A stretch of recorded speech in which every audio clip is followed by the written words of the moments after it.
being 6 o'clock, I'm going to call the Coos Bay City Council meeting to order. Would you all rise and join me in the pledge of allegiance?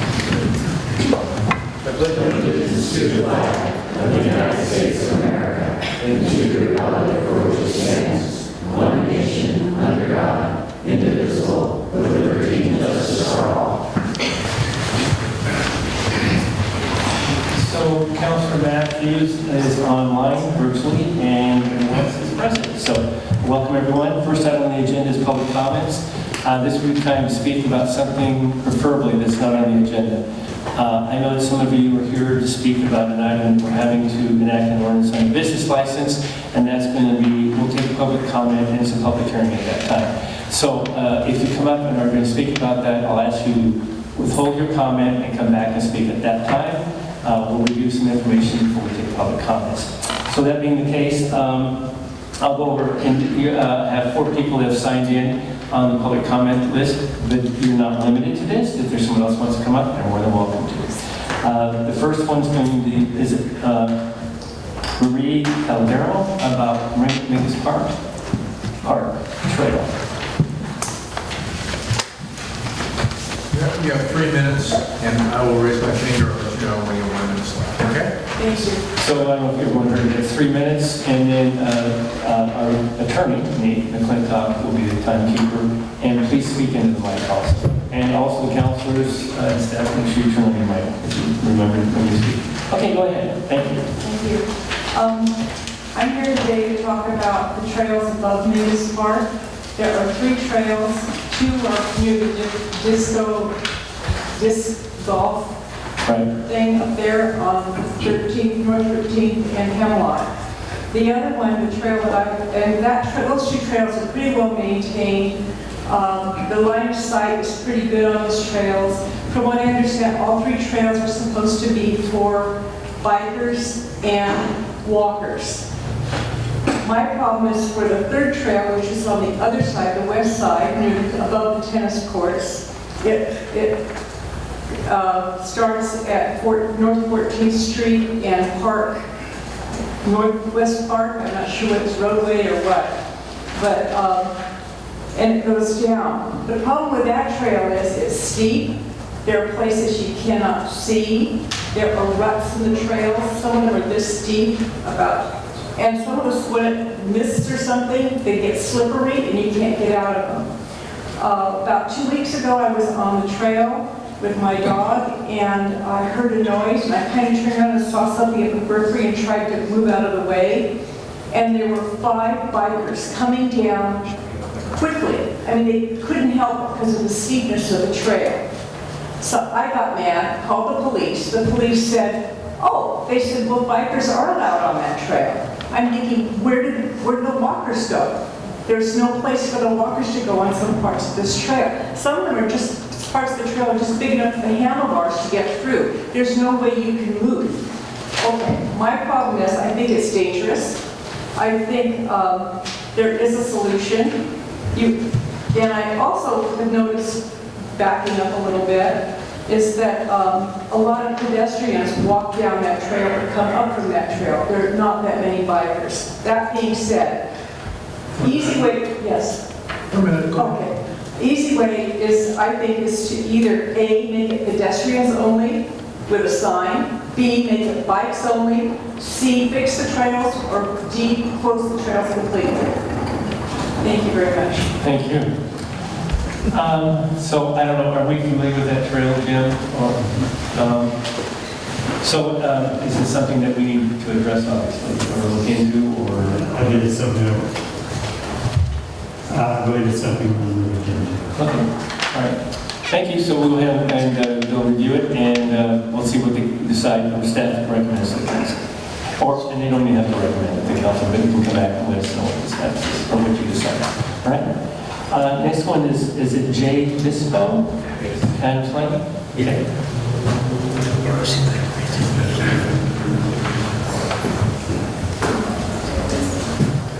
One of the comments I had to make was about... name and I'm sorry. My name is Jonathan Bispo. I live here in Coos Bay County. Okay, perfect. Just over the bridge. Okay. One of the comments I had to make was about an issue that's going to be dealt with later. Okay. Another issue I do have is I've reported poaching in this county. I reported to the sheriff's department, I reported to the Fish and Game. I have pictures proving the poaching of a black bear happened and never got any response back. As an avid hunter, bow hunter, I don't like being out there in the middle of the night and hearing gunshots from the side of the road. It's dangerous and it's unacceptable. And being that I didn't get a call back, I didn't get any information, I tried my best. I even called the poaching hotline and got nothing. In the book, they put every year in the book. I called it and got nothing back. I don't want my points. I don't want my. I just want to take care of it. Thank you. Okay. John, I can tell you that, this is not within our, But we have. I understand, but that's not our district, so I will ask the chief if he has a suggestion for you, but ODF&W and the sheriff are I definitely called them both. I called them both. know, but, I mean, we don't, this council and this body doesn't oversee the sheriff's department or the ODF. It was right here, right here. Within BLM land. Okay, but is that, okay. Chief? Yeah, that would be my suggestion. Normally, the game violations are handled through Oregon State Police, but, and/or the sheriff's office. They generally handle more of the marine, and marine deputies, and handle more of the stuff that happens out in the bays. If you're not getting a response, I would just really encourage you to maybe contact a supervisor, and just let them know that you're not getting a response. It's been 3 years and I've got no response. I had photos of. Did you happen to go into their office and maybe talk with the lieutenant? No, but again, I called ODF, I called the sheriff, I called and was willing to send pictures, willing to do everything responsibly. Sure. And like I said, I go out there usually I'm there right now. Usually I'm doing the hills right now. My hip kept me out of there right now. But this time of year I'm a bow hunter, it's bow season. Normally I'm out there right now. And I hear gunshots every year in the middle of the night when nobody should be hunting period. And there's nobody. I would just recommend that you report that. I would recommend that somebody do something to, if I can hear them, ODF is on, they're already out there. I've seen them, I've talked to them, I've seen the sheriff out there, I've just a local hunter. So the best thing you can do is, I think, go to the supervisor and go to the office. But again, we can only give you advice. I understand the frustrations. It is frustrating. It is. So, all right, thank you. Can I ask Chief a question real quick? If there was poaching in the city limits, though, then the appropriate thing would be to call the Coos Bay Police Department, is that correct? Absolutely. If it's within the city, call us. Even if we partner up with Oregon State Police and their game division, we will still be the jurisdictional agency, so definitely call us if it's happening within our city. Thank you, Chief. Thank you. Okay, Cricket?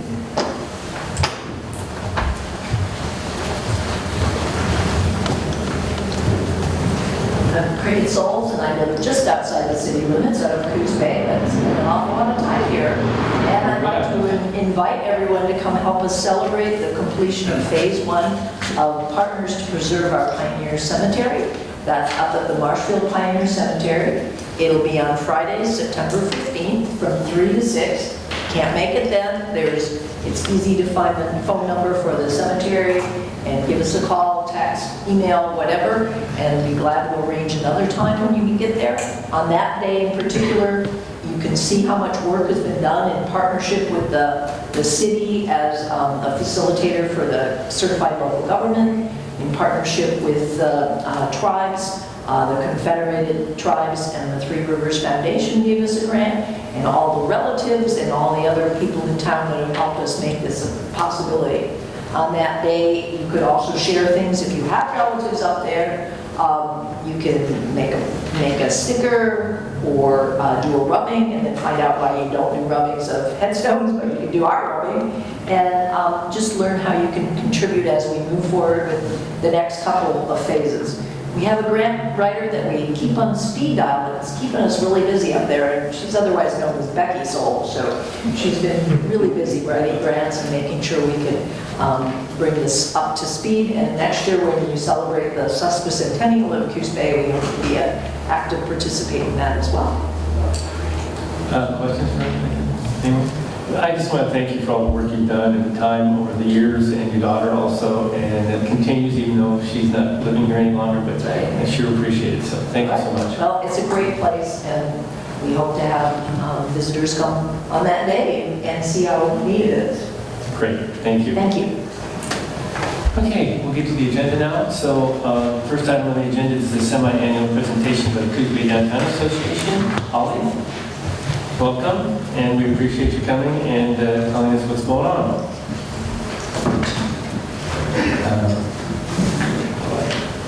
Please. I actually signed up to talk. Pardon? I signed up to talk. Oh, Crystal, I thought you said No, yes, it's something different. It's not. Okay. Yeah. All right. Yeah, maybe it was a different sheet, but it was up here. Okay, so yeah, but I thought you, oh, yeah, go ahead. Yes. Go on. I'm sorry. No, it's okay. I was just like, Because I got a text that said that you just were here not to speak. yeah, no, this is about something different. Okay. Yeah, thank you.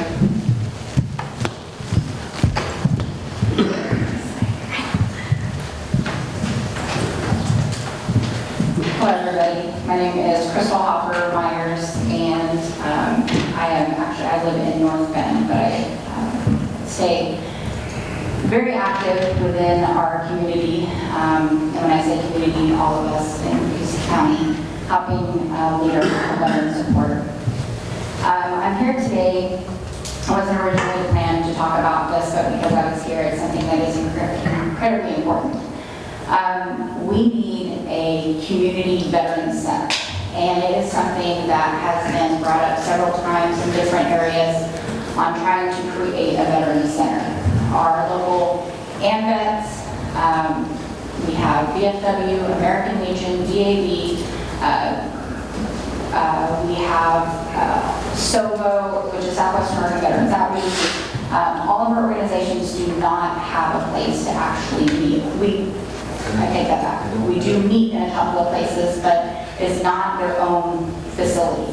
And we want to create a space that is family friendly, that's not at a bar, that is not around, because a lot of our veterans around here do struggle with whether it be some service-related mental health things or substance abuse.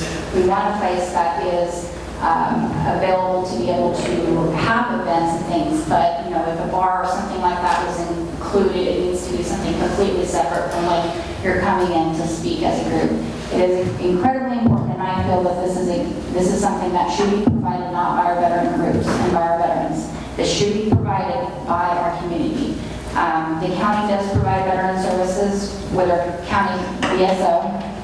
The state has ODBA, but the city has, I feel like, an opportunity to be able to help our veterans in our community, whether it be Coos Bay, North Bend, a joint thing.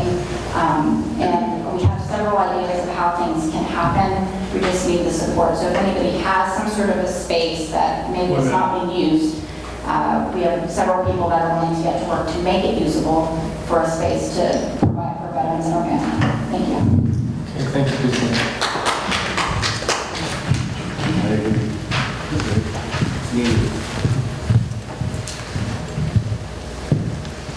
All right.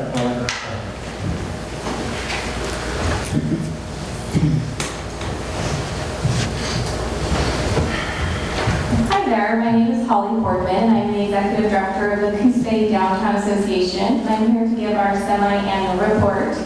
I wanted to kind of like switch things up a little bit and not give you the same presentation with just updated pictures. I got some inspiration on my recent vacation to visit my sister in Denver, Colorado. We went to is a planetarium and the Natural History Museum, which were like totally space themed, and it was so fun. It was nice to see the constellations and just kind of have a space theme. So I thought, oh, well, I'll just use that for my presentation. So I hope you think it's fun. The first thing I do want to point out is this is our awesome new logo. Since I started over 6 years ago, we've been trying to get a logo. And we finally came with this one, which is definitely more representative of our footprint, with these beautiful renderings of some of the buildings downtown. So really excited just to start off with our new logo. Tonight I'd like to discuss what the CBDA does, how we do it, and I'd like to give you a little introduction into our board of directors. Through a healthy Main Street core, the CBDA will help keep profits in town, support other local businesses and services, support local families with family-owned businesses, support local community projects, and provide an extremely stable economic foundation. Rehabilitation of older buildings supports local jobs, and historic commercial districts like downtown and our footprint in Coos Bay is also a major tourist attraction. What the CBDA does. The CBDA focuses on the revitalization of our footprint, which includes the downtown 555 Front Street and Coos Bay Village. We strengthen local business and encourage new business and connect the community through partnerships. Through our farmers market, we have had, today county, we have one that's trying to be a brick and mortar, so there'll be 7 vendors transition to brick and mortar businesses. Our many free community events, such as the Blackberry Arts Festival, the Bay Area Hemp Festival, Trick or Treat, and Santa Comes to Town, to name a few, bring thousands of locals and tourists alike to our Main Street core, which in turn they can also visit the surrounding businesses that day or at a later time, turning them into customers for our local businesses. This is the impact of the 23rd season of our farmers market. We do have the Double Up Food Bucks program. If you're not aware of that, you can bring your food stamp card to the market and take off whatever amount you would like. And then we match up to the first $20 in free fruits and vegetables. And you can do this every single week till the last Wednesday in October. So if there was a month with 5 weeks, you could potentially get $100 in free fruits and vegetables. So this is an amazing program that we've been able to offer. In 2022, the CBDA Food Accessibility Program, including SNAP, Double Up Food Bucks, Basic Match, and Healthy Cooking, was very successful. Between customer distribution and farmer redemption, we were able to help our food poor community with $155,571 during that season. This is a great incubator for small businesses to get a start. 7 businesses have also gone to a brick and mortar location. The farmers market runs from the first Wednesday in May to the last Wednesday in October and brings thousands of locals and tourists alike to the heart of historic downtown, achieving our mission of downtown revitalization by bringing people to the local businesses' doors. In 2023, the community came out in amazing support like they do every year, and we had 15 sponsors of the Coos Bay Farmers Market. Each sponsor sponsors something different, and this is just an amazing group. We also had Farmers Market Manager Melissa Hassert back. This is her 4th season. She does an amazing job with our over 90 vendors that we have at the Farmers Market. Even though we're considered a relatively small town, we have one of the largest farmers markets in the state of Oregon. And not only does Melissa do great with the vendors, she's also good with the community and people that come to attend the market. So we're very blessed to have her running our farmers market. The CBDA follows the Main Street approach, which is a proven comprehensive approach through the revitalization of our footprint. We have 4 committees that will combine together and integrate into a practical downtown management strategy that produces changes in the community and the economic base. The 4 committees are organization, design, economic vitality, and promotions. Through the Main Street, we have a report card to look at how our organization is doing and make sure that we meet the criteria of Main Street. There are a lot of things that we do well and are proud of, like taking advantage of grant opportunities, networking with other Main Streets across Oregon, and are strong with funding that is diversified. We don't rely on just one source of funding. We have our membership, the festivals, the farmers market, and the city, to name a few. The report card also points out some of our shortcomings and gives us a blueprint on how to correct them. We feel that the CPA benefits greatly by being a part of the Main Street program and will continue to follow the four-point approach to take advantage of all that is available. The organization committee runs in the background to keep the CPA going. We recently completed the design and implementation of our new logo, which I showed you, and we also completed our new website as well. The organization committee also plans and runs the annual membership meeting and also does the membership program along with our annual budget. Our new website, coosbaydowntown.com, is up and running, and it has been for 60 days now. We're still working out the bugs, but now we are focusing on finishing up the links to the community resources page, attractions page, and event page. Now we have unlimited pages, and we'll be doing expansion over the next year. Our URL has changed from .org to .com, so we will be doing some branding over that. We are very happy with it. One of our organization goals is to always increase our membership, and we have tried several different programs, such as the Bannerbank Dues Relief Program, the Refer a Friend, and also being at people's front door. Our membership increase has been slow, and the organization committee is now tasked with accomplishing this goal and showing the advantages of membership. We look forward to this continuing to grow.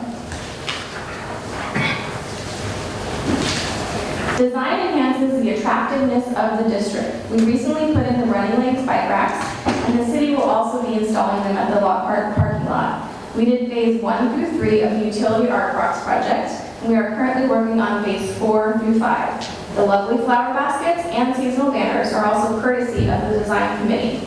The wayfinding signs has been a thorn in our side for quite some time. We are happy to report that through a collaboration with the city, with Chelsea Snobbles' help, and the Chamber of Commerce, we have come up with a better directional signage as to the map as to where you are located. We will be updating the wayfinding signs quarterly. It's not the digital signage we were hoping for, and our goal would be to continue to pursue some form of digital signage in the future and grants that could go and help towards that as well. Economic vitality involves analyzing current market forces to develop long-term solutions, recruiting new businesses, creatively converting unused spaces for new uses, and sharpening the competitiveness of the Main Street merchants are examples of economic restructuring activities. Currently, we are administering the Revitalization Grant located at 161 Date Avenue in the Front Street District, working with Heidi Sauce. Heidi won the Excellence on Main Award last year for her work on the 999 North Front Street building. You can see this is still in the progress, but how much work has been done. And every time I drive by it, I just get so excited, and then when I get to come see it, it's like, this is just amazing, the transformation, everything, and I think it's just kind of indicative of all of the transformation in the Front Street District as well, so it's very exciting. Promotions create excitement downtown. The Blackberry Arts Festival and the Bay Area Film Festival and Parade, along with the Farmers Market, encourages customer traffic.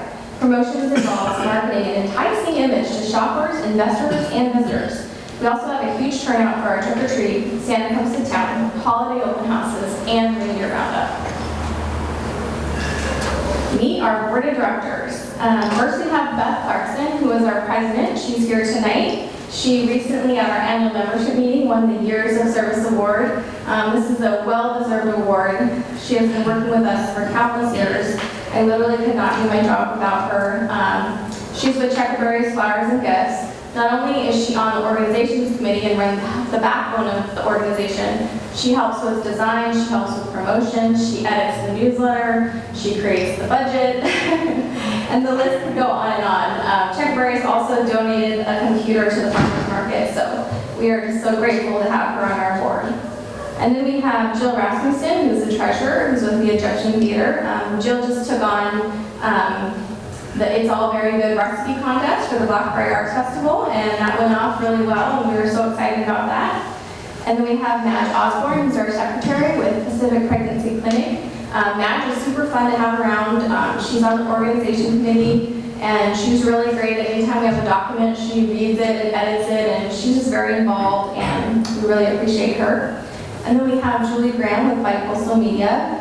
Julie literally works tirelessly behind the scenes on all of our festivals and all of our promotions. She's the co-chair, but she does so much of the heavy lifting. We really couldn't do it without her. And then we have Dana Weber with Bannerbank. Dana has been awesome to have on the board. She's also on the organization committee. She's always coming up with these crazy themes and fun ideas for our annual membership meeting, and she just brings a great energy to the room. Banner Bank has been an amazing partner with the Coos Bay Downtown Association. They have sponsored the Santa Comes to Town for many years, the free cookies. They started the Banner Bank Dues Relief Program during COVID to get more people to pay half their dues for the bronze and silver membership. They also sponsored our entire new website. In addition to that, they are the main Bay Area Fun Festival sponsor, and this year they're also the main sponsor for Shop Small Saturday. So they are just awesome partners. Then we have Jenny Andrews with Bigfoot Beverages. Bigfoot has been responsible for all of our posters, for the farmers market and for our festivals, and our new big signage that we're going to have at the Fun Festival for the music. So they've been a sponsor of many of our events, and we're really appreciative of that. And then we have Terry Cox, who's here tonight with Big Yappy Hour Dog Treats. Terry brings a lot of knowledge from his past career, and it's just really fun to have him around. He's coming up with some new ideas, and it's really nice to see. And then we have Stephanie Kilmer with Southwestern Oregon Regional Airport. She is also our city liaison, and she is just a wealth of knowledge. At any of our board meetings that she attends, she always knows exactly where we're at and what procedure to follow and what we should do, and it's so nice to have that. So we're very grateful for that. So a picture says 1,000 words. These are some of the beautiful utility art box projects that we had done. These are our beautiful flower baskets at the farmers market. This is our trick-or-treater. We get over 1,200 kids and their families coming to our trick-or-treat in downtown Front Street in Coos Bay Village. We have Santa Comes to Town. That's a huge event, not only on that night, but on the next day as well. And we had these kids win the prizes for one of our reindeer roundup. And then we also had one of our floats that had won a prize at the Fun Festival. Those are just some of the promotions that we do. And then we have a view from the visitor center. The visitor center had a professional photographer out, and they took these amazing pictures and they shared them with us. And so I thought it would be fun to share some of them with you. This is kind of a cool aerial shot of the Blackberry Arts Festival. There was a crowd on the ground, and then the aerial shot, and of course the famous Blackberry Pie made by the PEO ladies, where all the money goes to scholarships. The start of the Prefontaine and the Cruise the Coos. So the City of Coos Bay works tirelessly in the background on many of the projects and events that we work on, from the farmers market electricity, keeping the streets clean, picking up garbage, helping with barricades and street closures for the festivals, watering the flower baskets, and much more. We couldn't do it without you. Thank you. Thanks, Holly. Question for Holly? Anyone? Yes, I do. So I see in the packet that this agreement with the city and the Downtown Association started on July 1 of 2021 and ends June 30th of 2024, right? However, within the agreement, as I have mentioned before, there are about 15 points that are just not currently happening. And so as we look towards June 30th of 2024, I would like to request that we reassess the scope of work and make sure that it's achievable, because what I don't like happening is that every time you come, we talk about the list of things that aren't happening, and I'm not sure if that's a capacity issue or a skill issue or a motivation issue, but I think Joe and I had talked and had discussed that we needed to come together with some more realistic things that we can accomplish. I know many of the things on that list, because I looked it over today and I haven't in the past, have been accomplished. But I do think if we have a committee, we can come together and talk about that contract before we have it come up, that we can have something that's reasonable. I know, for example, the membership, to go, when I started it was about 55, and now we're at 86. So there has been an increase in membership, but to get it up to 150, that's going to take, like we talked about in the presentation, that's going to take an overall effort of a goal with the organization committee as a whole, and maybe to achieve something like that. So I think it is important, like Joe and I had talked about in the past, to have something where we come together and have a meeting of the minds, and come together where we can actually come to some solutions, and make sure that both sides of that agreement come together and it's productive.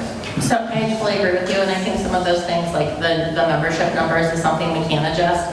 Some of the things that I think are non-negotiable that are not happening right now, for example, 3.15, determine available space, building inventory of rental and for sale property within the district, partnering with SCDC, for example, is something that's listed.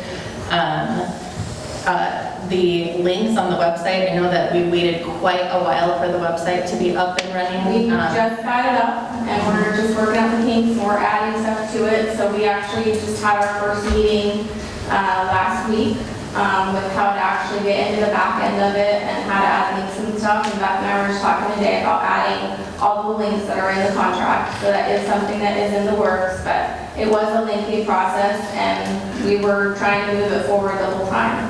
I mean, we have to, our job is to keep you accountable to the contract, right? And so we need to have a contract that's reasonable, but we also have to have milestones that we reach or there's consequences, is really what I'm saying. Yep. The other thing that I really, really like some additional focus on is 3.5.3, develop the association website with attractions section that connects with the Coos Art Museum, Coos History Museum, the Egyptian Theater, Mingus Park, Marshfield Sun Museum, Downtown Boardwalk, Marshfield Pioneer Cemetery. I actually touched base with a couple of these executive directors and they have not heard from you. And so I think it's important to link our cultural assets with the downtown We association. can reach out. We literally have not been there yet. We are just, right now we just got the website and we're just getting the turn. We can get into the back end of it. We will be adding all of those things that are required for the website. Do you have a timeline on that? I do not have a timeline on that.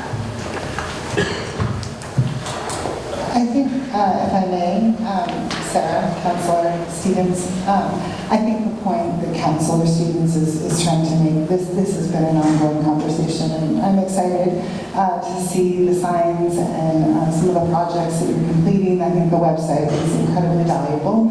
And I think as this council has been concerned, we want it to be a realistic contract, but we will hold you accountable to it. And I agree. And I think it's completely appropriate. These aren't our dollars, these are our citizens' dollars, and we want a really strong downtown.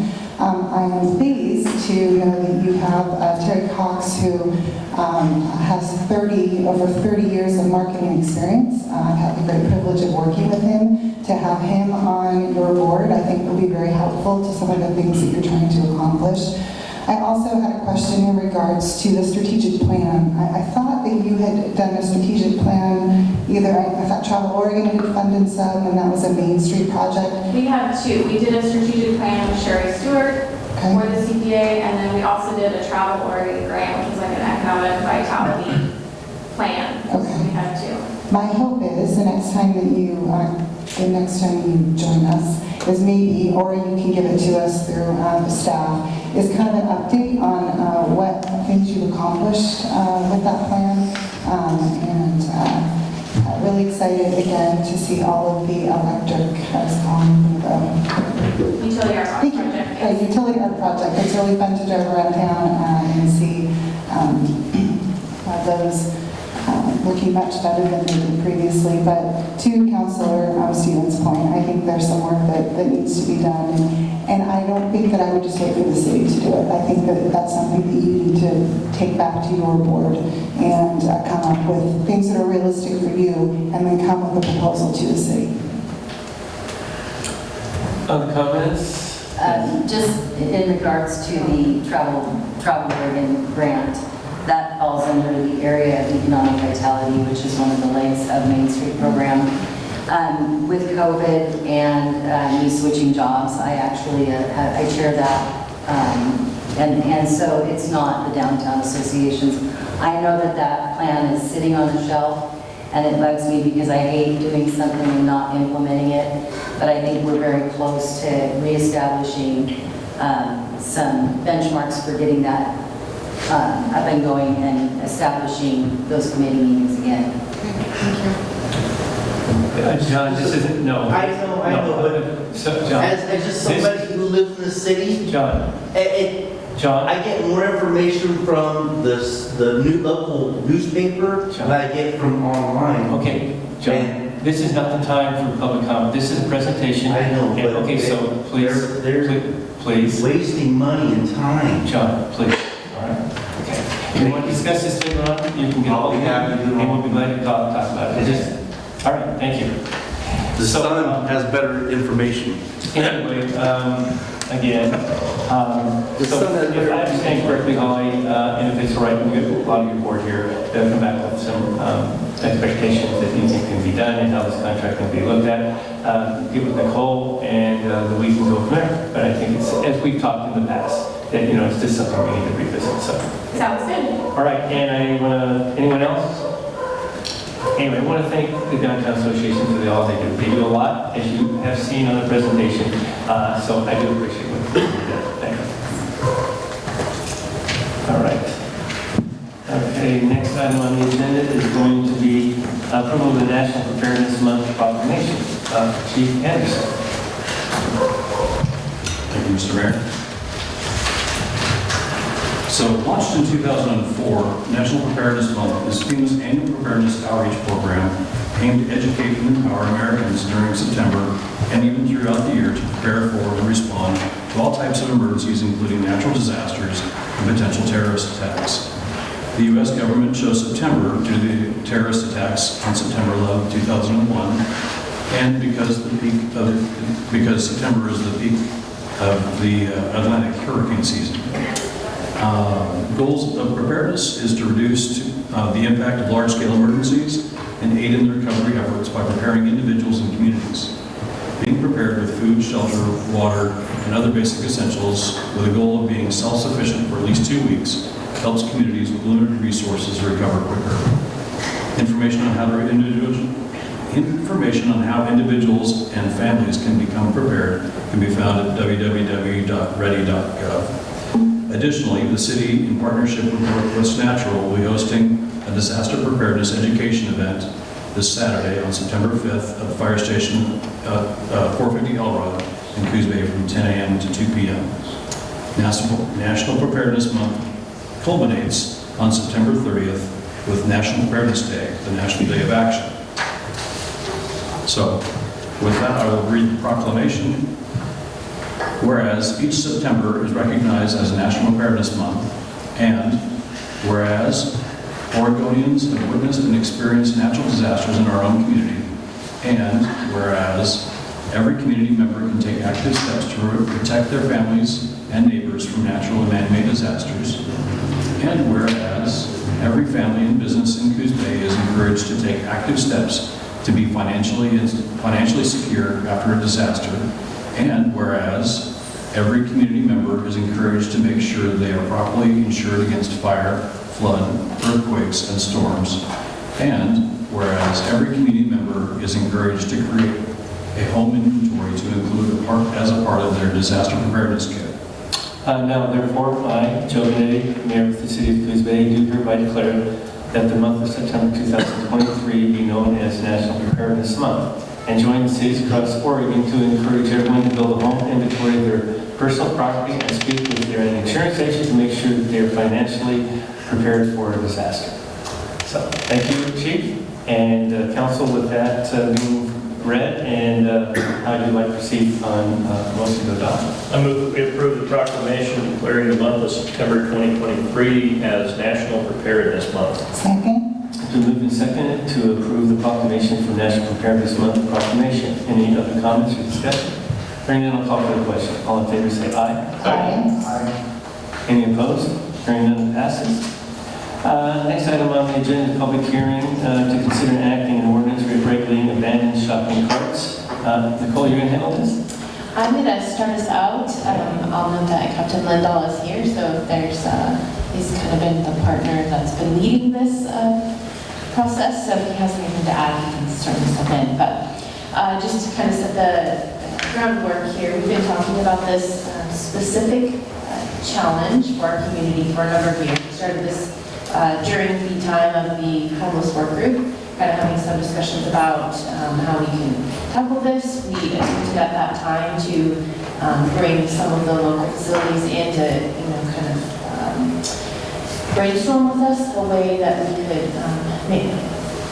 make an impact on this. And unfortunately, we just were unable to kind of move that forward. So fast forward to now, we've been sort of chatting with you guys during the May work session. From that, we kind of walked away with some things that you guys wanted us to look into. We came back to you in July, not quite right, didn't quite get all of the things we were looking for, so came back in August with what we believed would be a good option. At that point, we had identified, obviously the ORS could give us a really good, strong backbone to work from. We also were able to get some information on a service that was starting out here locally because the store had started a collection option, and then also some information on the electronic fencing option. So shared all of that with you at the last meeting, and that brings us here today, which is what's presented is our version of the proposed ordinance, which includes essentially what ORS speaks to. We are recommending that we walk the path of encouraging folks to sign up with this vendor who is beginning to work here locally, part of the National Grocers Association, to assist them in the gathering of their cards. And then we will have some, fees associated with if there's still some challenges that we can assess for those businesses. And then I would just add, from the month of August, our Public Works team gathered 56 carts throughout the city. And it's my understanding we do not currently have any stored at city shops right now. But that's what I was going to share, unless you want to add anything. No, it's great. So this ordinance is going to have the stores use someone to pick up their carts. That's what needs to happen or not? So they have the opportunity to do that themselves, or they could use a service. Essentially what they need to do is mark their carts, have a way for people to contact them if they find their cart out in the community, and get that back. Now, it is their option, should they wish, they could contract with a company. And we have awareness that there are, I believe, 3, I don't know if that's changed since, but there are 3 facilities that are already going to be using this company. So there's something in place for them, they can do it themselves, or they can contract with a local vendor to do this, and there's certain criteria that they have to do to make sure that the carts are retrieved in a timely manner, right? Yes. And is there a time frame on the carts being retrieved? Because I know the vendor said 72 hours, but I didn't know if it was in the ordinance itself. It is in the ordinance, 72 hours. Okay. All right, so this is the first step, and we hope it works. But also, if I understand correctly, if they decide to they have an option in putting up the electric fence that they prefer with a locking mechanism instead of going this route. Yes. Okay. All right. Paul, thank you for your work. I know we found that association that provides that service, so thank you to you and staff for your work on that. I just wanted to clarify, is the cost for the business the $35 per cart, or is that the cost of the city? Yes, that's what we've estimated the cost for staff to pick up a cart. Do you have any sense of what that service costs a store? Yes, I'm sorry, I should know that. We did look at that last time, I just didn't bring that with me. I want to say there's a fee to sign up, but then it's, $6 or $7 per cart. Great, thank you very much. Just to clarify for the public real quick, because we've been talking about this a while, but when we say electric fence, that means the wheels lock if it goes past a certain point, not surrounding the business with electric fence. Thought I'd clarify. And I was curious, it may not have fit into this ordinance, or it may not have been viable, but last time the captain briefed us, we were informed that there are businesses giving out their shopping carts, and it's making it a little difficult to figure out which ones are stolen and which ones were actually given to these people and are their property, if I recall. Yeah, were we going to present an ordinance or ask that to be in the ordinance to that no cart can be given away? I believe. We knew we'd get you up here. Hi, good evening. Captain of the police department. So part of this program is obviously there's going to be an educational period. When I'm out talking to all the businesses, I'm going to highly encourage them to not be giving out shopping carts, but ultimately it's their property, and if they decide to give it out, they can.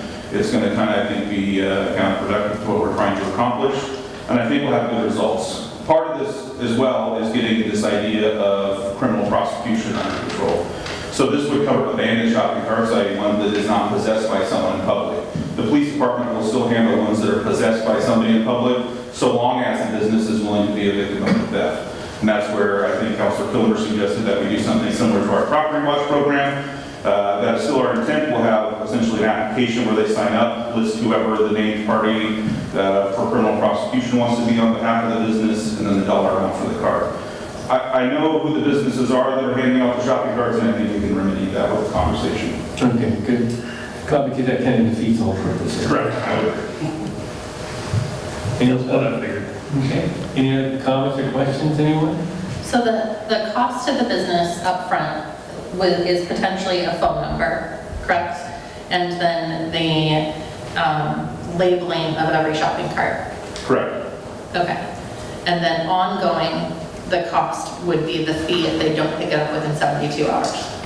Yes, potentially. I mean, they'll have to retrieve the cart somehow, which is inevitably going to cost staff time or retrieval company, which if they go through the grocery association, it's $6.50 a cart. So this is technically a lot less than retrofitting every cart, potentially. Agreed. Yeah, okay. Well, it depends how you look at it. On long term, they're being paid a monthly fee, and they have an operational cost that they wouldn't have the other way. So it's a balance, and I think this is something that is a first step, and we hopefully that'll be the case. So, I mean, I think it's a good first step.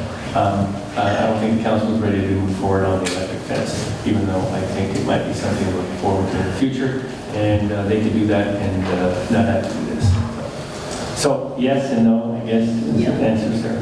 I appreciate your comments, Mr. Mayor, and I do also agree that this is a good first step, and hopefully this will take care of the problem. But to your point, further down the road, perhaps we will have to reconsider something else. But I'm glad that you think you can remedy the thing about giving the carts away, because that was a curveball for myself at the last work session. I think the rest of the council too. But thank you for doing that. And thank you for all your work on this. I know it was quite a bit of time and research, so it's appreciated. I would love to hear from Patrick. I know you've commented in the past, and Coos is probably one of our smaller, if not the smallest, business being affected. Okay, so just give me a second. So, any more questions? Okay, so let's open the public hearing on this, and this will be the time. Well, I'm just curious about, it has been amended a bit since you commented in the past, and just curious about your feelings on this. I feel a little bit more comfortable with the situation with this. I didn't get a chance to look at it because the link is broken on the agenda on the website, so I didn't get a full understanding of what entails it. But I do feel like, if it's an optional thing to be able to get these fees or sign up for this service, that'd be great. Because like I said, we don't have a problem with our cards disappearing, but I know these mega stores do. So I think the problem is really what's key here. So I appreciate it. You kind of let us get a little bit of breathing room, not enforce us to spend more money. And the link is back up and working because I'm actually working on the city's website right now. So okay. Yeah. I think something that's important and has been brought up in the past, Patrick, is these are, when we draft these and enact them, it doesn't mean it's set in stone forever. I mean, as our city manager said, it's a living document that can be changed if necessary, or if we find something that needs to be changed because it's not doing what we intended it to do, or there's a problem with it. So anyway, so if it starts and there is an issue, feel free to come back. Thank you very much. You bet. Anyone else would like to come up and make a comment on this item? I just want to mention that I had an experience when I was up in Vancouver, Canada, visiting friends. I saw 0 shopping carts on the roadways. What they have up there, I guess it's like an infrared fence, and I went to Safeway and filled a cart. My car was parked across the street, I walked the cart to the curb, wanted to walk it up, and I couldn't do it. It had brakes on it, stopped me in its tracks. And I would suggest that maybe you implement something like that. Then you won't see them around, you won't have to worry about going and picking them up. Good suggestion. We hopefully that this will work and take care of the problem, and maybe we won't need to do that, but one step at a time. So, thank you. I think the installation of that was around 20,000. It kind of depends on the number of carts that we Right. have, but Well, that's what we were calling the electric fence option. So that is in there Right. as an option. Any other comments on this topic? Public comments? Okay, I'll close the public hearing. And council, how would you like to proceed? I move that we enact the ordinance as described that would regulate abandoned shopping carts within the city of Coos Bay. Second. It's been moved and seconded to enact the ordinance regulating abandoned shopping carts. Is there any other comments or discussion on this? Hearing none, I'll call for the question. All in favor say aye. Aye. Aye. Any opposed? no, we'll need to do. Oh, sorry. Thank you. I'll do the roll. An ordinance establishing requirements for shopping cart providers and amending the Coos Bay Municipal Code by adding Chapter 8.60. Councilor Criven. Aye. Councilor DeNovo. Aye. Councilor Farmer. Aye. Councilor Kilmer. Aye. Councilor Matthews. Aye. Councilor Stevens. Aye. And Mayor Benetti. Aye. Ordinance number 567 has been duly enacted. Thank you. Okay, next item on the agenda is consideration to award the 2023 streets project for East Side Streets. Greg.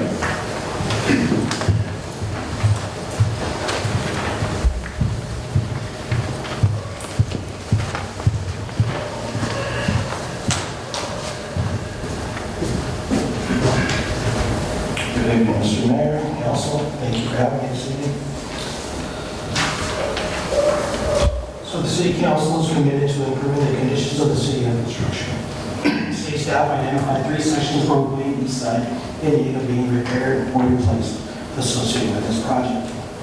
The city received 1 bid from Niagara Materials for the amount of $432,800. The scope of this project will consist of asphalt concrete pavement, including the grinding, inlay, demolition, and reconstruction of roadways and other miscellaneous items. If it pleases council to award the 2023 Streets Projects East Side Roads Project to Niagara Materials for $432,800, plus authorize a 15% contingency of $64,920 for a total not to exceed $497,720. The city staff estimate for this project is $400,000. So Greg, when does staff or whoever we get to do these estimates, are they including the 15% contingency in their estimates, or they're not? I typically do not consider the contingency because I'm not sure what the bid is going to be. Right. So I typically estimate based off of construction costs. Okay, so when you put the 400,000, that doesn't, you're not putting 15% contingency in this one? Correct. Usually, okay, so we have to take that into consideration. Okay. Council comments or questions? If we approve this tonight, how quickly will it be done?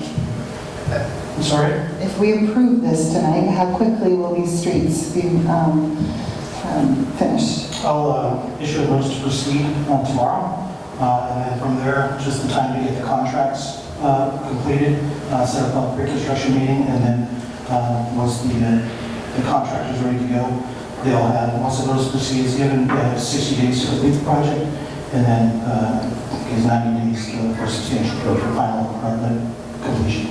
So mid-November. Okay, thank you very much.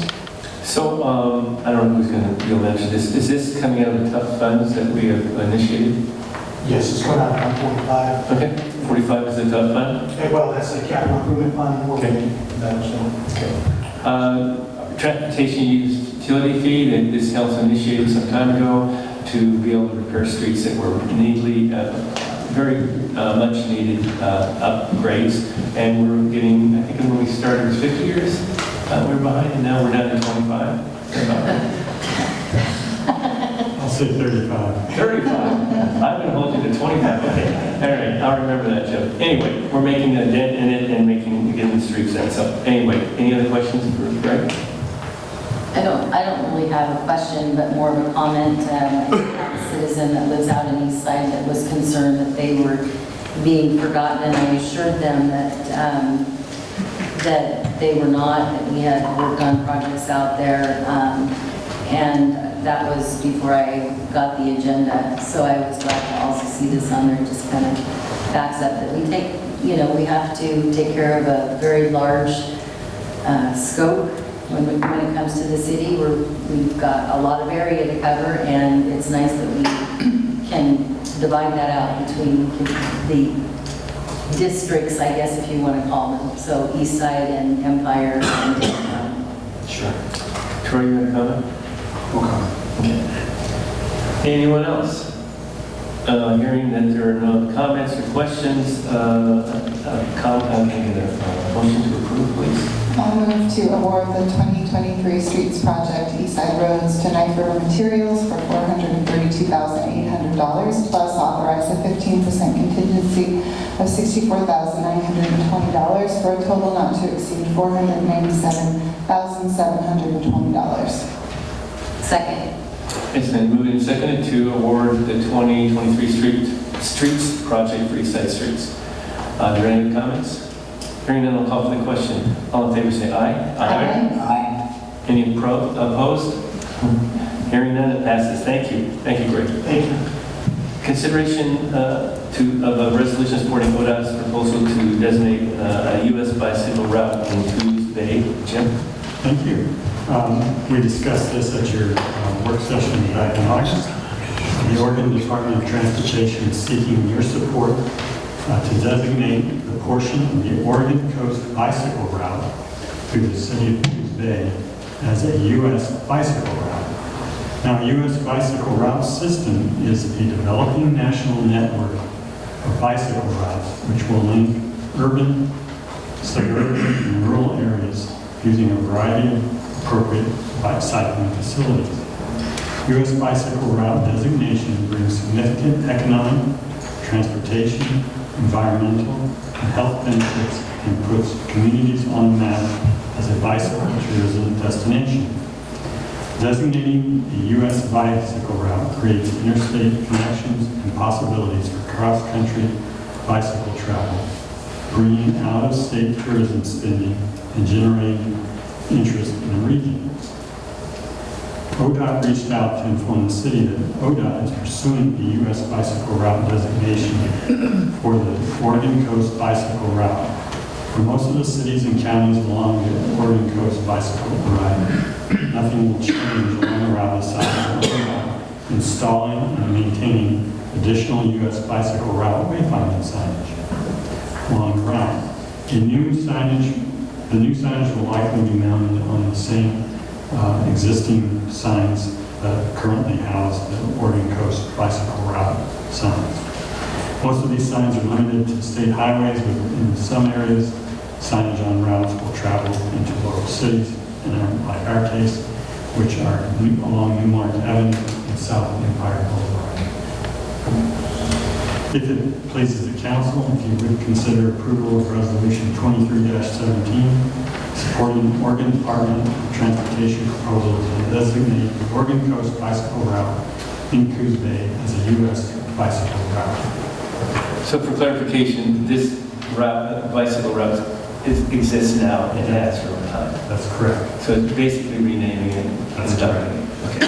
And they're not giving us any money other than some wayfinding signs, is that correct? There's no way.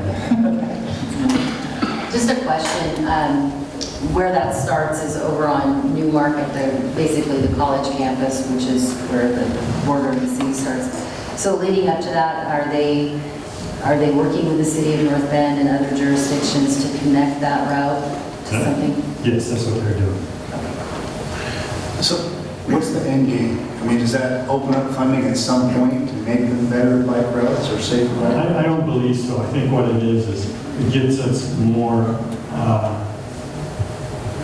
on the map throughout the country.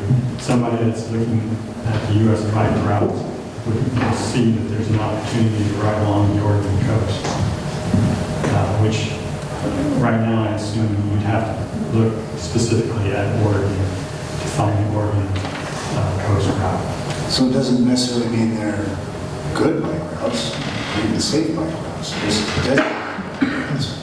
I did, however, read the Oregon Coast Bike Route Plan that was posted on the Oregon.gov website, and it does say that they were looking at improving safety as part of this plan. What's part of this plan? Because I know part of their plan, Oregon Coast Bike Route, they've just updated their plan, and they're looking at safety improvements along that route, just as you said. The other thing I found really interesting is that it says that $56.3 million in tourism spending through bicycling on the coast. So it's pretty significant. Yeah. And nationwide, I think it's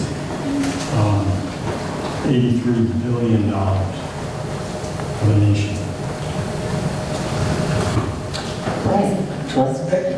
I suppose it's a comment.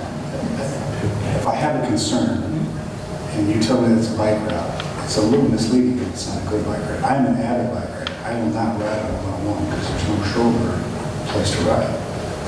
So if we're advertising, that's a bicycle route.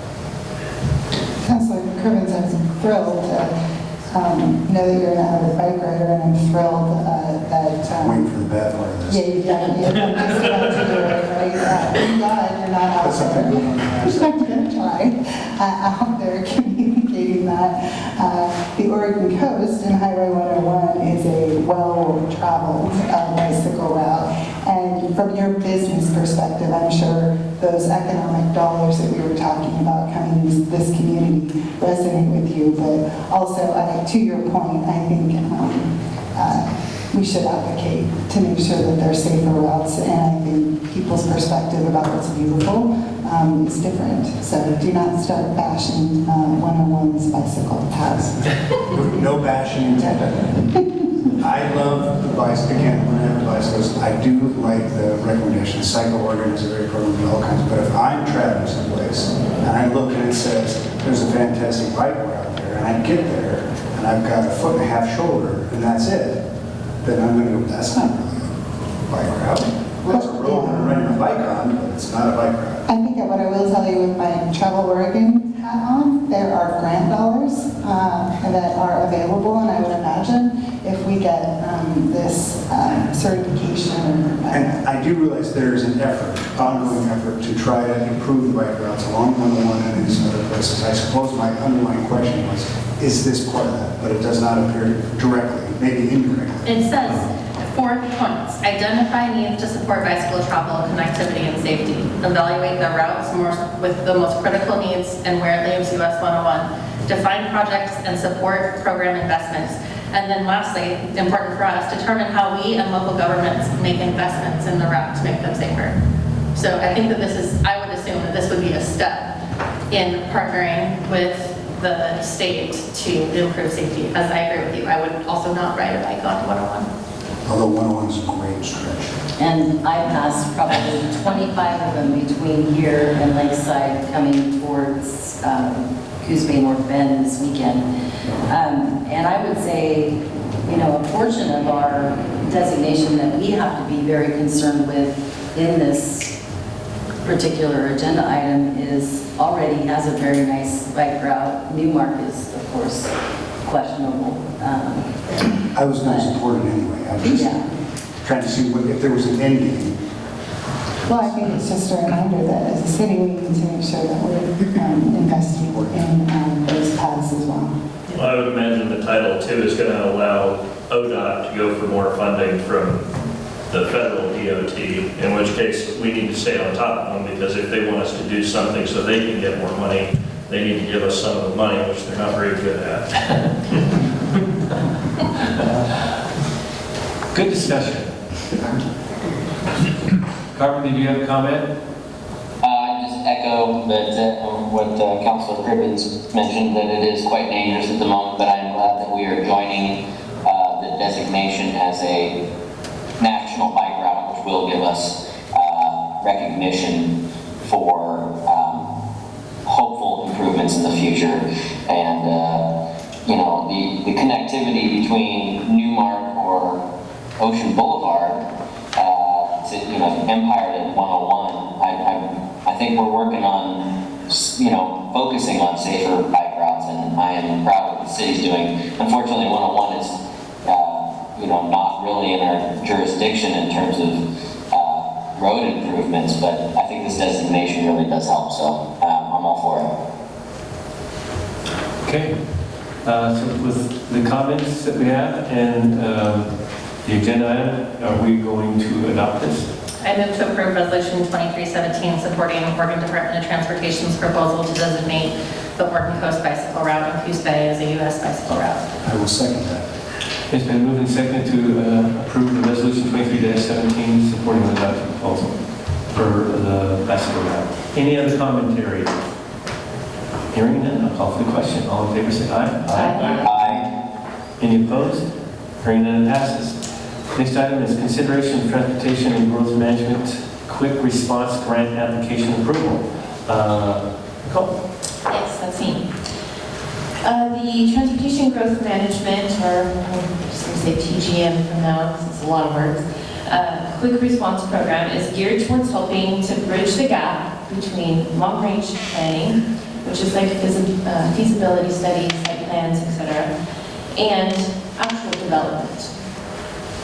The city, as we've talked about in the past, had a housing needs analysis completed in 2020, had an update done in 2022. Both of them, which we already knew, told us we're short on houses. So when we look at opportunities, this TGM grant opportunity is a place we can go to that potentially can connect what we might identify as a space to build homes on with a plan, what that might look like. So staff had done a little bit of work identifying vacant parcels throughout the city. And we had one parcel came up that was of specific interest. From that, that parcel is located adjacent to the hospital, the current location of the hospital. And it was determined that's a piece of land that the hospital owns. So we reached out to Brian Moore from the hospital, the CEO and president, to see if we could meet and talk about if that was an opportunity and then if it fit within this granting option. We did that, the mayor and Roger at the time, and I, and then also we had a developer just come to bring that leg of the conversation together for us, and met there at the hospital.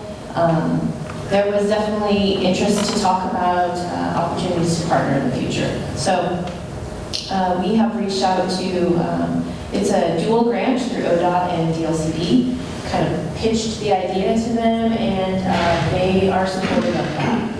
It is a quick turnaround time to get some funding for this, and so there's some pieces that we're trying to put in place. The one caveat I would say, this isn't our property, and though we think it's a nice fit, the hospital board has yet to be presented with this opportunity and be able to discuss and decide if that's where they want to move with this. It's my understanding that they did complete a master plan recently. It has not been presented yet. So what we're doing, or we're asking you to do, is get us staged should they decide that this makes good sense for them and their future needs. We're ready to submit an application. So this resolution will cover the city's part of the application for the grant. We also have a letter of interest from a developer that helps to add a little bit more interest to our application. And I believe the hospital board might meet on the 13th. And if they have interest, we'll move forward with potentially a letter of support from them. So again, they need the opportunity to review and discuss before we can move forward. But we wanted to be ready on our end. Yeah, so this came about because of our planner Chelsea. I want to give her credit. When we were meeting with BLCD, this came about. She realized this is some property that could potentially be done. They did an analysis in-house and figured there might be multifamily units there of up to 200, but that's just a ballpark guess. This would be more of a site development that BLCD would give a grant for. That way a developer can come in and say exactly what could be done there and then put the parameters around it. This grant at one time was not available to us, and then it became available. And it's a quick turnaround because we need to try to get this submitted by September to be in the possibility of getting a grant. My question to you, Nicole, is I found out that this is for 16 acres, but I don't think it's in here. Does it specifically say 16 acres or just a parcel of property? Because I understand that the hospital also has another 16 acres that's adjacent to it or close to it. If we're going to go after this, should we not look at maybe that whole, maybe the hospital doesn't want to do it, but at least the opportunity to develop maybe both pieces? Yeah, so that's a great question. I don't want us to get too far out, of course, from where the hospital board hasn't even looked at their plan yet as a group. I don't know if that's available. That is obviously that other piece has some infrastructure to it. There's some roads and things in there already, but it also adjacent to some current facilities, and so they may really want to keep that back in their pocket for growth potential. Whereas the second piece that we're kind of looking at as a possibility doesn't have that same connectivity, so it might make better sense. But this resolution isn't specific to any parcel. So therefore, the hospital, if they wanted to, they could put it in that plan if they wish. Yeah, and so what this, what we'd be doing initially is just you're giving us the authority to apply for the grant. If we were to be successful, we'll then bring everybody to the table and we'll talk about what does this look like when we develop the site plan, and is there, a portion of one piece of property and the other piece, and there'll have to be some bigger discussions. Okay. What is the property zone right now? It is, gosh, I wish I would pay attention to that. I think it's medical, which allows housing. Yes. So it does have some housing. Mm-hmm. Would it be with the housing that we're kind of, I know we're not getting specific, but you did have a developer there. Is that something that would be beneficial for the hospital as well? Yeah, they're having the same challenge everybody's having in this community is workforce housing. And so when they think about that spectrum, they've got surgeons and they've got nurses and then they've got, their environmental techs that are, so kind of creating that spectrum of housing is what their interest would be if they were going to move forward. Yeah, I think the hospital can have some criteria set upon this, how they would like to have it done. And when the design comes out, then we can format around the design. Maybe they want some permanent workforce housing as an interim to helping them get relocated when they come here. There's all kinds of options and availability. But it's mainly to do a site development and say what can be built there and how many can be built. So. Yeah, and right now they're looking at multi-unit. Well, it would be advantageous for the developer to do that, and I imagine the hospital, because then there's also the tax ramification, the developer. It depends what the hospital does. Do they want to keep the property? Do they want to keep the home housing? Do they want to sell it? There's all kinds of things. And there's a lot of, we're kind of carting for the horse a little bit, because there is a lot of opportunities here with this, but we need to know, if there is interest to move forward first. So I don't know if you've heard before the horse. I think it's actually being very proactive. So I thank Chelsea and thank the staff for their work on this. I can't imagine why the hospital board wouldn't agree to participate in this. I suppose I can speak to, as the chair of the hospital board and on the committee that was involved in the site plan, this discussion is within the direction we want to go. And I can't speak for the whole board. Sure. This would be in line with where we're moving. We had discussed this several years ago.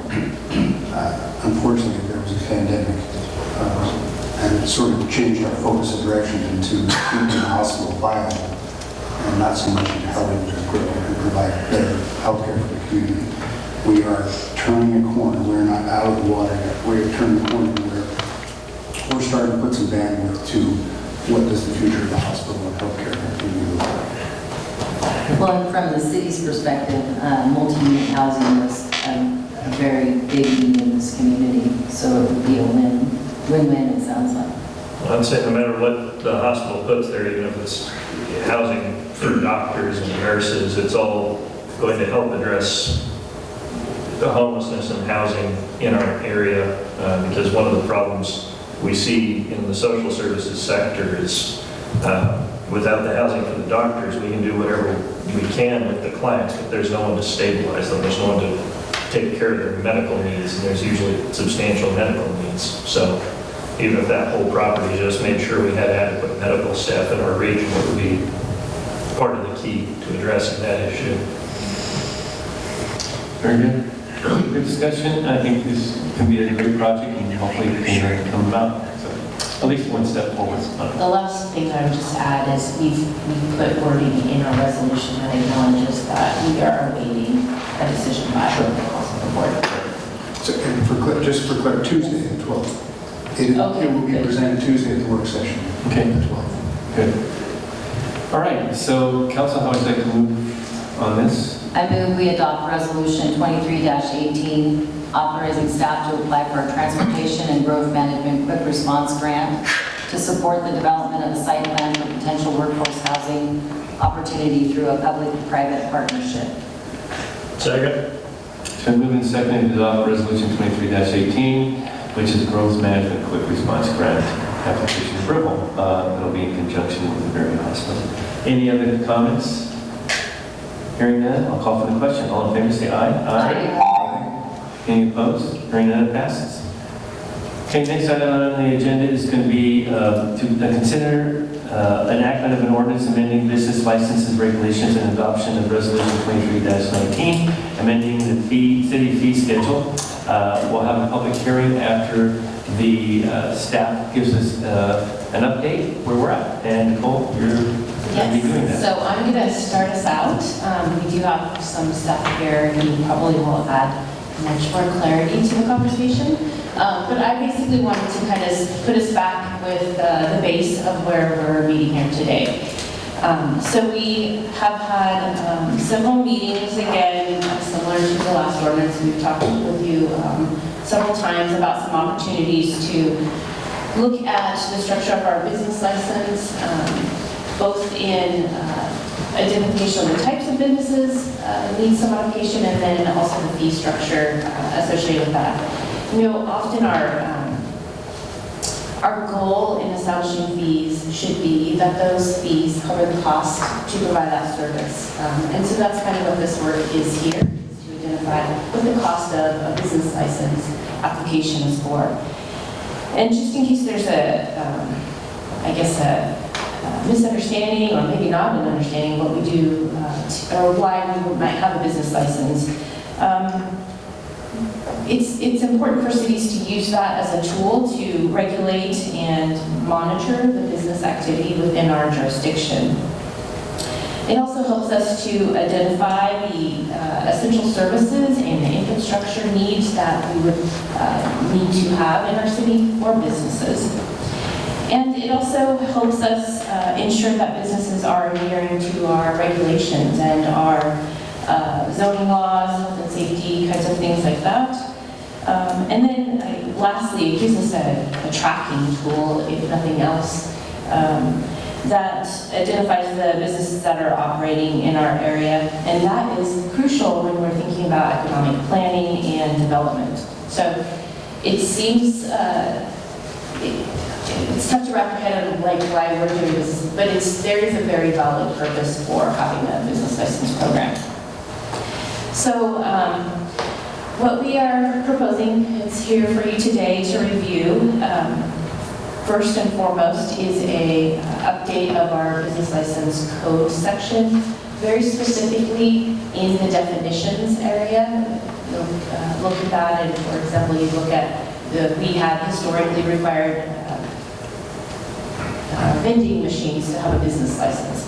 I don't know when that started, I don't know what the purpose was for, but we are certainly not doing that today.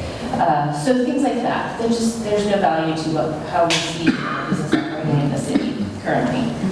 And then as a part of that, we are proposing a fee schedule update. Again, that's trying to align the cost of administering the business license program so that it's covering the cost of that service.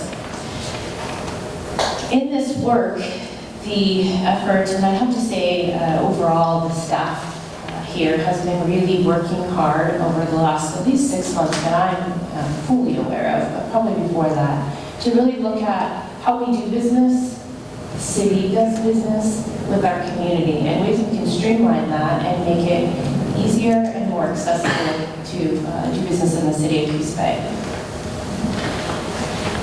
We, and not only just focusing on that, we identified that in 2019, we passed a resolution that gave us requirements around transient merchants specific to city property and right-of-ways. That's contrary to how we would normally do things. We would have not done a resolution, we would have done an ordinance. We've added that resolution within this ordinance now, so now it can be codified. It's more readily available for folks to know what those rules are.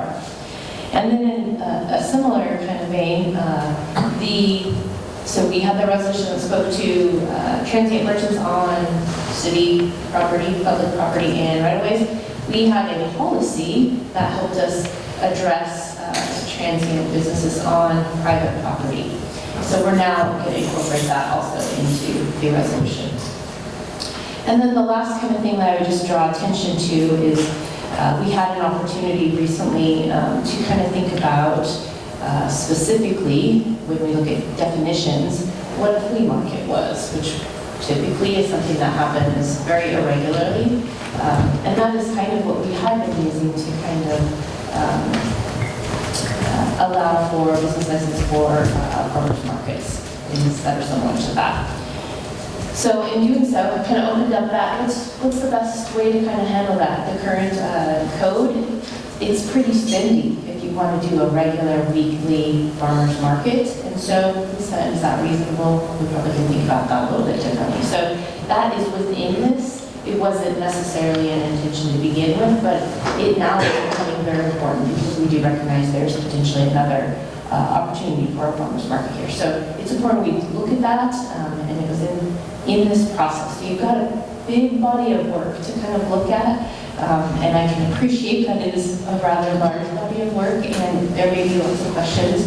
I'm hopeful staff can add some clarity, either Chief Anderson or our Fire Marshal, Amy Linder, so offer them to step up and add anything that they might have. Hopefully we'll be able to address any concerns and questions. But ultimately, we hope that we've given you enough information that you feel you can make an informed decision.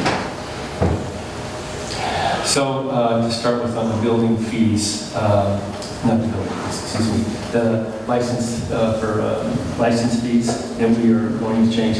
Right now, currently, we have a sliding scale of all kinds of things, depending on if people are employed versus what type of operation. And what's being suggested, from what I can gather, that all goes away and there'll be one fee of $120, except for seasonal. And I think there's another comment in there, the fee would be a little bit different, but the seasonal would be $60 a year. Now, let's just use the farmer's market, okay? So farmer's market now pays so much for the license and so much per vendor, correct? Correct, under code currently. The new one would require them to pay $60 for the year annually, right, because it's seasonal, and there would be no charge per vendor. Correct. Right, okay. Just want to make sure that was clear and understood. I know there were some people that were attending tonight with that understanding that that might be different than what's being proposed. So I just want to make sure that's clear, clarified, I should say. Thank you. All right. And we're also asking that there be a fire inspection, an inspector that's not currently employed with us. Correct. And my understanding with you in discussion that if we initiate these new fees of $120 per business, that it's going to take us a year to 2 years, depending on what we would collect, to have this position be funded. Agreed. Okay. I think 2 years might be on the high end, but Right, yes. but a year, 2 years is what was discussed, and so that's that range. Yeah. Okay, that's my comments, and I guess my only concern was that on the fire inspection side, I personally don't have any problem with the fees. I think the fees are in line. North Bend is $118.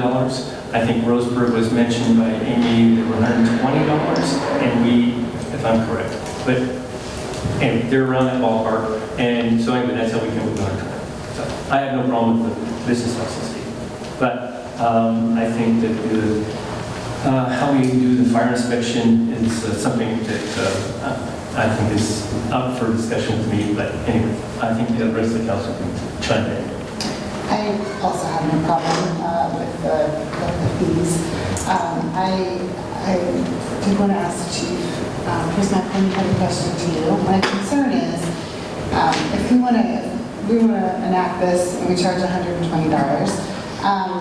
then as I understand it, the firefighters are no longer going to go into those buildings, and I believe there's a real value, having spent time with firefighters, of knowing our buildings and understanding our buildings, so God forbid when there is a fire, they have a better sense of what they're walking into. Absolutely, there is a value in that.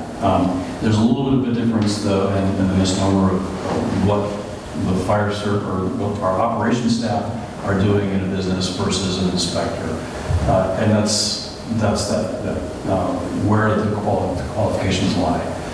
So our staff are very well trained in operations, so the EMS, and fire suppression, and certified in all kinds of different things, mostly in operations, and which is more reactive than proactive. The other branch, so the fire service generally is divided into operations and prevention. The prevention track is more what a fire marshal does, looking at business plans and fire code and ordinances and fire prevention activities. It's a much more proactive approach. And that's where we really feel like when we, like the city manager talked about, we looked at what is it that we do, where are our gaps, and that was a gap in services that our public, or primarily our businesses, are not being serviced correctly or adequately. When we haven't done a business inspection since 2018, so just before COVID. Part of that is none of our staff are certified to be inspectors or trained appropriately to be looking at those right things. We did follow a guidance which was helpful, was provided by our Deputy State Fire Marshal, that helped us look for things that were frequent hazards. But that's different than a fire inspection. A fire inspection is actually done by a professional that's been certified to do that.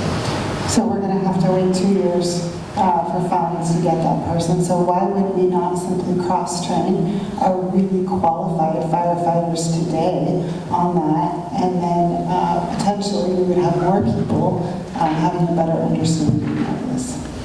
Yeah, it's a good question. We currently do have someone that's very qualified, and that's our fire marshal. Unfortunately, she's not capable of doing all of the business inspections that we need. So we're trying to find her some assistance. So that's where this fire inspector would come in, is to provide some assistance from our fire marshal. As far as getting our staff trained, yes, it will take some time, but we can get our staff trained. The other portion of that is time and capacity. Where 10 years ago we were running about 7 calls a day. Today we're running 12 and more emergencies a day. Call volume continues to increase, and so essentially we have to trade something for something. There's just not enough hours in the day. We currently are doing inspections through the fire marshal, Amy Linder.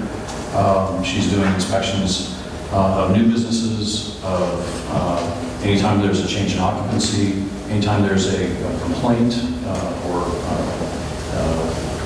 that kind of thing, or business license inspections. No, state licensing. State licensing, sorry. So like a daycare that requires licensing every year, or schools are required to be inspected every 2 years. That kind of thing. Those are required by the state. If they're mandated by the state, then those inspections are being done now. I appreciate it. Thank you for giving more clarification to it. I guess I still stand in the place of this. I'm all for increasing the fee, right, since it's a flat fee. I'm not entirely sold yet on those monies going towards, I feel like it's too soon. I feel like we have time to figure this out, and what I'm hearing you say is that we can cross-train some of our firefighters today, then let's reconsider that as we move forward as a potential option. I mean, I still believe that... The chief wants to, I think. Oh, sorry. I'm sorry. My rebuttal to that was, my vision is that if we were to move forward with this plan, our staff would still get the training, we would still be in the businesses, because I do see a value in our staff being familiar with our businesses. But that would be an augmentation of the bigger plan. So a fire inspection program is beyond what our current staff can do. I believe that that's something that we would be involved in and provide assistance to the fire marshal and the fire inspector.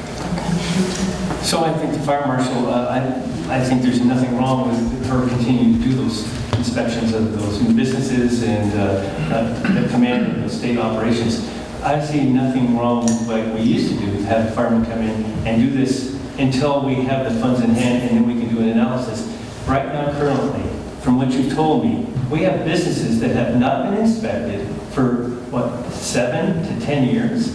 I think that's not a good situation for us. So I would like to see us get our firemen back in inspecting like they used to, and then we can start collecting the fees, and then when we have the fees in hand, we can do an analysis of having an inspector come on hand. But, and again, I think, because right now, I was kind of shocked that, I didn't think about it, prior to COVID. So year 2018, plus there's businesses before that, a couple years that haven't been inspected, and then it's going to take a year to 2 years to get an inspector on board, and then by the time we get around, some of the businesses might be 10 years out. So I think that's kind of a dangerous situation. Well, the chief I'm sorry. I was going to say, especially if what I am reading is correct, that there are 800 commercial spaces within the city that have building or fire code violations. I can't say how many violations. I think what you're reading is a staff report that I wrote, probably worked poorly, but there were 2,200 business licenses issued in 2022. About 800 of them are brick and mortar type businesses. Several of them are either home occupancies or home businesses, or they are, there's all sorts of different types of business licenses. Even for the owner of a rental property would be used to require a business license. Our proposal would take them out of that and put them in a different category. I knew I had seen the 2,200, and I said 800 is a huge percentage, so thank you for clarifying that. Well, I was going to say, Chief might correct me, and I don't know how far back that went, but I know at one point during COVID, while I was at Bay Area Enterprises, we had to have somebody come through and do a fire inspection. And the most we could get was somebody from the fire department because of everything that was going on in the world at the time. The state was quite adamant that there's a difference between that and a fire inspection. It just happened to be what they accepted at the time. Yeah, it's a long and dramatic story, but in 2018, the state's deputy that was in charge of Coos County was put on suspension, paid leave. Still is? No, last month he was let go. Oh, good. But in the interim, since 2018, the next deputy state fire marshal responding to our area of our needs comes from Eugene. That's just recently changed. Now they're out of Brookings. So we're still looking at quite a ways for deputy state fire marshal to come here. That's one of the big reasons why we extended the offer to Amy Linder to be our fire marshal. Not only is she highly qualified and has experience in doing that, but also keeps that service local so that we can control it instead of relying on somebody that's 2.5 hours away. So at the state level, there was about a good 3-year gap with no deputy fire marshal? Yeah, more like 5-year, yeah. And we still don't have one. Like I said, they're out of Brookings. Just a couple of questions. Based on what I'm hearing you say around capacity, will this delay businesses in being licensed because of our capacity? No. So that is something that our fire marshal has been doing, is getting those licenses, new businesses, and fire inspection is part of that process. As far as the capacity goes, yes, it will take some time, but I think we can get our staff trained to be back into some of the smaller and easier, and take some of the workload off the fire marshal. But ultimately, we really need a full-time fire inspector to be able to accomplish this program. If I may, I would like to add to what Chief Anderson is saying about the smaller businesses and the fire department, fire operations staff doing inspections. So in the state of Oregon, the state has what we call a competency recognition program, and there are multiple levels of inspectors.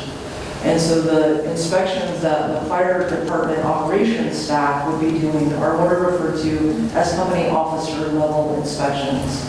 And I'm qualified to teach that class to our company officers, and we do have that plan. However, that only qualifies them to inspect our small occupancies of Bs and Ms. It does not qualify them to inspect any of our assemblies, our institutions, our schools, multiple number of other occupancy types that we have. So they would still go into those businesses from a pre-planning standpoint so that they're familiar with them from an operational standpoint, but they would not have the certification and qualification to inspect those. That would be another tier of certification and training, which also comes with it a fair amount of continuing education on top of their already numerous operational certifications.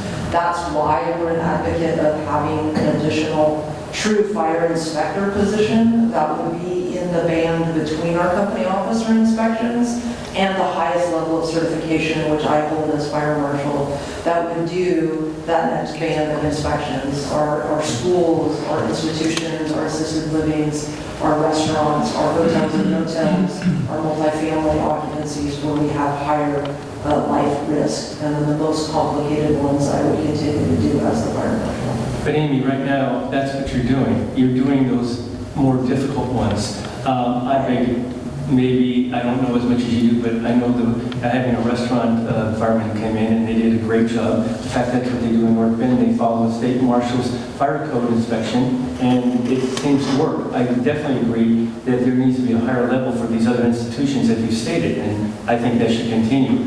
But I see no reason that the firemen can't go back to doing what they used to do, and you train them and have them do these inspections. And especially right now, until we get the funds in hand, we're looking at times, our businesses right now have no inspection for a long period of time, and I think we need to institute this immediately, and so we can get back on board. And then in a year or 2 years, we'll have the funds, and then we can do an analysis of how we want to proceed from that point on. Because by that time, the firemen have gone through this process, they kind of know what's going on, and we can sit down and do an analysis. So, I mean, I know North Bend does it. I know that they, and that's, you know, they follow the state fire code, and they have this inspection list, which I look at. I think this is something, I'm not going to think, I know our firm can do it. In fact, I take a little exception when in here it says we have a specialist rather than a jack of all trades. I think our firemen are more than jack of all trades. So anyway, that's my commentary.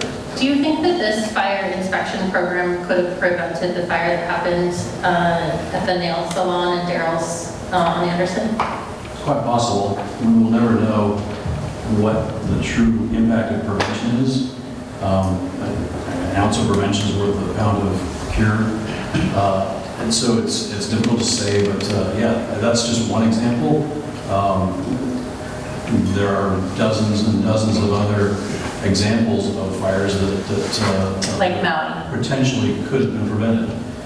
I've been in this business for quite some time, and I deal with people all the time that are having a very bad day, and none of them planned on it. So if someone were to have come through and pointed out some things that maybe could have been corrected, some of those could have been prevented, absolutely.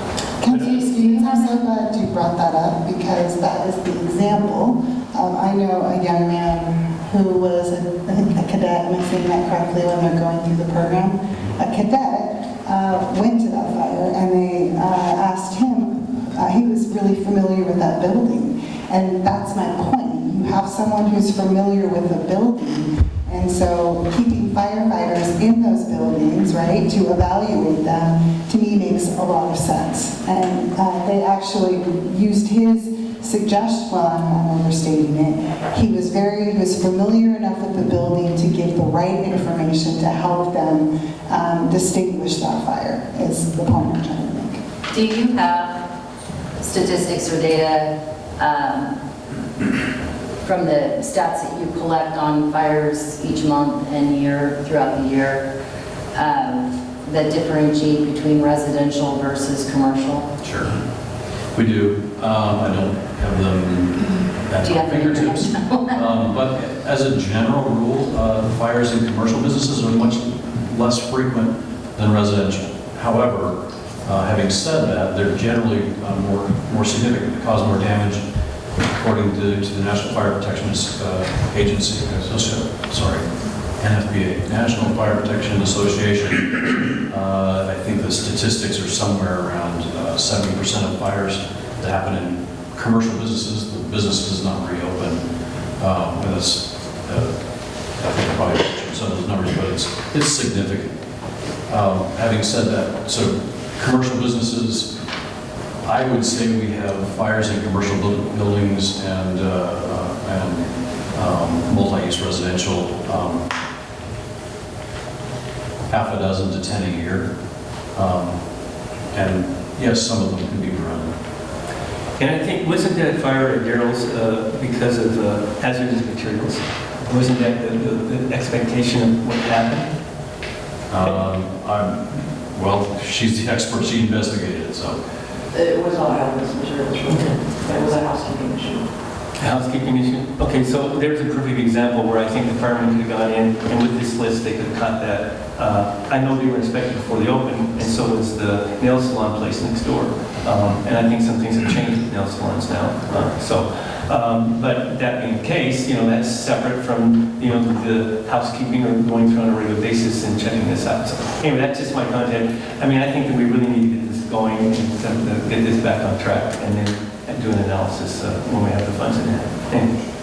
So are you saying that you feel like we should implement the fee then? I definitely do, and the only thing I would change until we get this squared away is number 9. Instead of saying occurring, it just goes on to say occurring on a regular occurring schedule as established by the fire marshal. I just would take as established by the fire marshal, leave it alone, and then we get the funds in hand, and then we can determine how to proceed with it. And I think Amy had mentioned also that we need to look at some rentals that need to be inspected that haven't been. That's another option that I think we need to do. But I'd like to get this going as soon as possible. I know there's some training involved for the firemen to get back on board and get them inspecting the places, and then do an analysis after we have the funds. If I could just derail the fire inspection thing for a moment, I do want to address the business license fee change impacts that we had a handout in our packet. And while I just want to put it on the record that I thought our fees were low, and I had mentioned that multiple times in the past when we've been going through the processes of updating our fee structures, that I thought our business licenses were too low. And I think that it's important to note that 72% of businesses under the new fee will have an increase of $93.75. I think that is a significant increase all at once. And so I would anticipate that we have to do a very good public relations educational process in this, because it happened to me in another town where I ran a business. And I didn't have much fudge factor in my budget. And it went from a very small fee to a flat $100 fee. And I was not prepared for it. I didn't understand it. Nobody talked to me about it before. I didn't hear what was happening. And I was, we're asking a lot of businesses, and 72% is a big increase. And then if you look at some of the other things for rentals, That's a pretty significant increase for 39% of them. It's an increase of $35 to $110. So I just think it needs to be stated for the record that I would have much rather step this up than have a cow, here it is in your face, this is happening. And I do somewhat agree with Mr. Mayor on the inspection thing. I gotta give it some more thought. Well, that's give us time to give us thought, I would think. But I just think it's important we get somebody out there inspecting. Okay, so is there any more council comments before we open the public hearing? And then we can still deliberate after, but I think it's important to get some public comment, if there is anyone. So I'll open the public hearing to consider enactment of an ordinance amending the business license regulations and adoption of a resolution. So it's a new fee schedule that we've been talking about, and also establishing a fire inspection person, I guess, fire inspection program. Well, besides the program, because we had, in my mind, we always had a program. Now we're going to change the program to have a fire inspector separate from the fireman doing the inspections. Anyway. Yes. Anyone that makes a public comment, come up. Go on up, Heidi.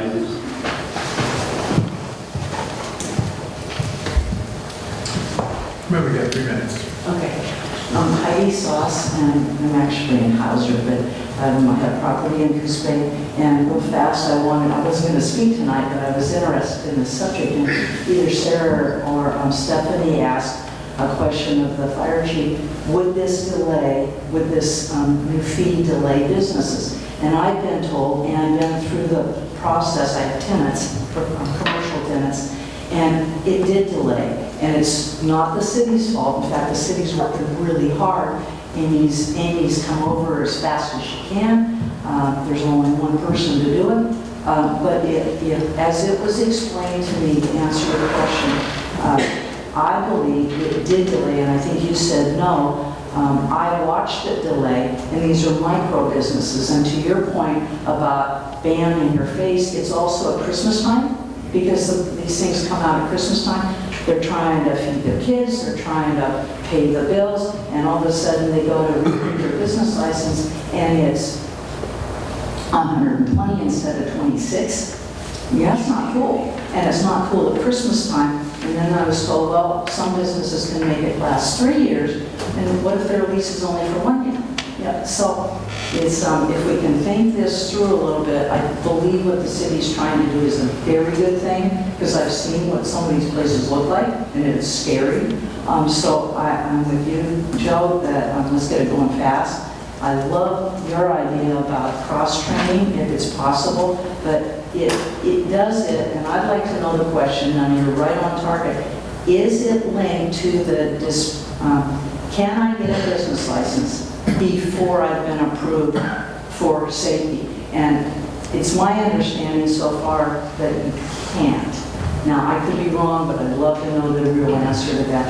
And it doesn't delay it, because these micro businesses, they have to earn money, they have to give massages, they have to do whatever they're going to do to earn money to put food on the table for their family, and they can, legally, if they don't have a business license.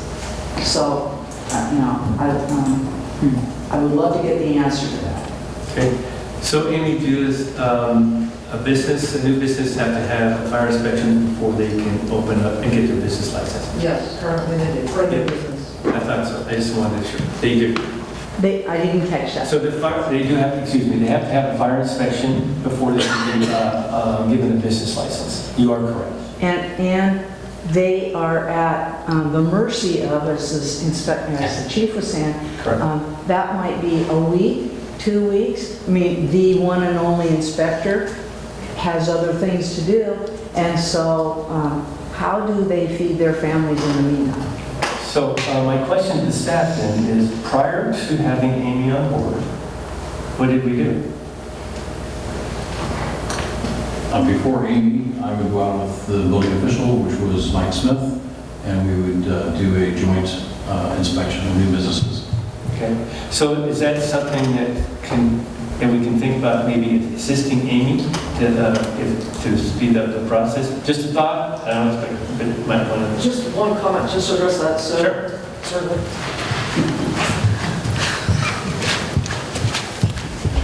Sorry, people online just can't hear. So I actually have 2 afternoons a week on my calendar that are dedicated to inspections. So unless I'm off, so usually the initial inspection usually happens relatively quickly. Where the delay is if there are corrections that need to be made. And so if there are, and I weigh those corrections, if they are significant egress concerns about somebody being able to safely get out of the building, those have to be addressed before the business can open. If they're very minor, move some curtains, move a sign, kind of a thing, then we go ahead and issue the business license and usually do just a thorough re-inspection. So it depends on what the violation is, and my experience so far is that's where the delay is from the initial inspection until the correction is actually being completed and confirmed before the license is issued. So how, if this program is implemented through this ordinance tonight, would that speed up that process? Certainly, if we have, when we get a full-time fire inspector on board, that's all they will do. I have to balance my fire marshal duties as your building official also, so I am 3/4 time building official, 1/4 time fire marshal. So each of my days is balanced. So having a full-time fire inspector, that is all they do, are fire inspections, will certainly help with the turnaround time. It doesn't necessarily help how quickly the business responds and corrects the violations. But that's 2 years from now, correct? When we get those funds, 2 years. And I'm not sure where 2 years came from. I think our city manager I think you said 1, I said 1 to 2, so let's remember 1 to 2. We'll say one. The idea was to collect the higher business license fee to get the initial capital to hire the inspector, hire them 3/4 of the way through the year, provide training, and then in 2025, begin the cycle of business licenses. So why not get a building inspector and have you go full-time as a fire inspector?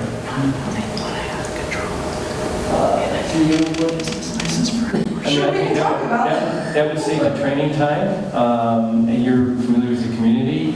I mean, in my mind, getting a building inspector and then having Amy do the fire inspecting, and then we have the firemen go out and do the other inspection, we can maybe get things up and going quickly. So, anyway, just about. Who's 120 for the building inspector instead of hiring a fire inspector? So, and I This is me involved in operational, I understand. I do have a question though. So if I am a micro business that Heidi spoke of, and I want to come to have my business in Coos Bay, I am $120 for the business license, and then wherever I site my building, I have to have a fire inspection. So I have that fee on top of that, just to start up a business in Coos Bay. That's hard. If I could just speak, and Jim can probably fill in some gaps. The last hiring we did for a business inspector didn't result in an immediate person who was ready to hit the ground running. We had some training time and kind of stepped process in their hiring in order to meet those goals, to get them up and ready to be out inspecting. So it is a good option, but our experience, the last 2 we hired, we had to build them essentially. So that may not be the case in the current market. It just has been our experience. I might be going down a small rabbit hole, but with regard to getting the inspector online before 2 years or before 1 year. It's a year and a half. Year and a half. Thinking back to when we implemented the tough funds, and if I remember correctly, so that we could make the construction season the first year, we did something like a de jure financing for ourselves, in the knowledge that the fees would be collected later and then repaid ourselves for it. Oh, I can't do it this way? I'm not aware of us even having done that. You're talking about urban renewal. Oh, well, no, I know we do it there. Yeah, but we don't do it in regular budget. There's no other dollars to help du jour, so. Yes.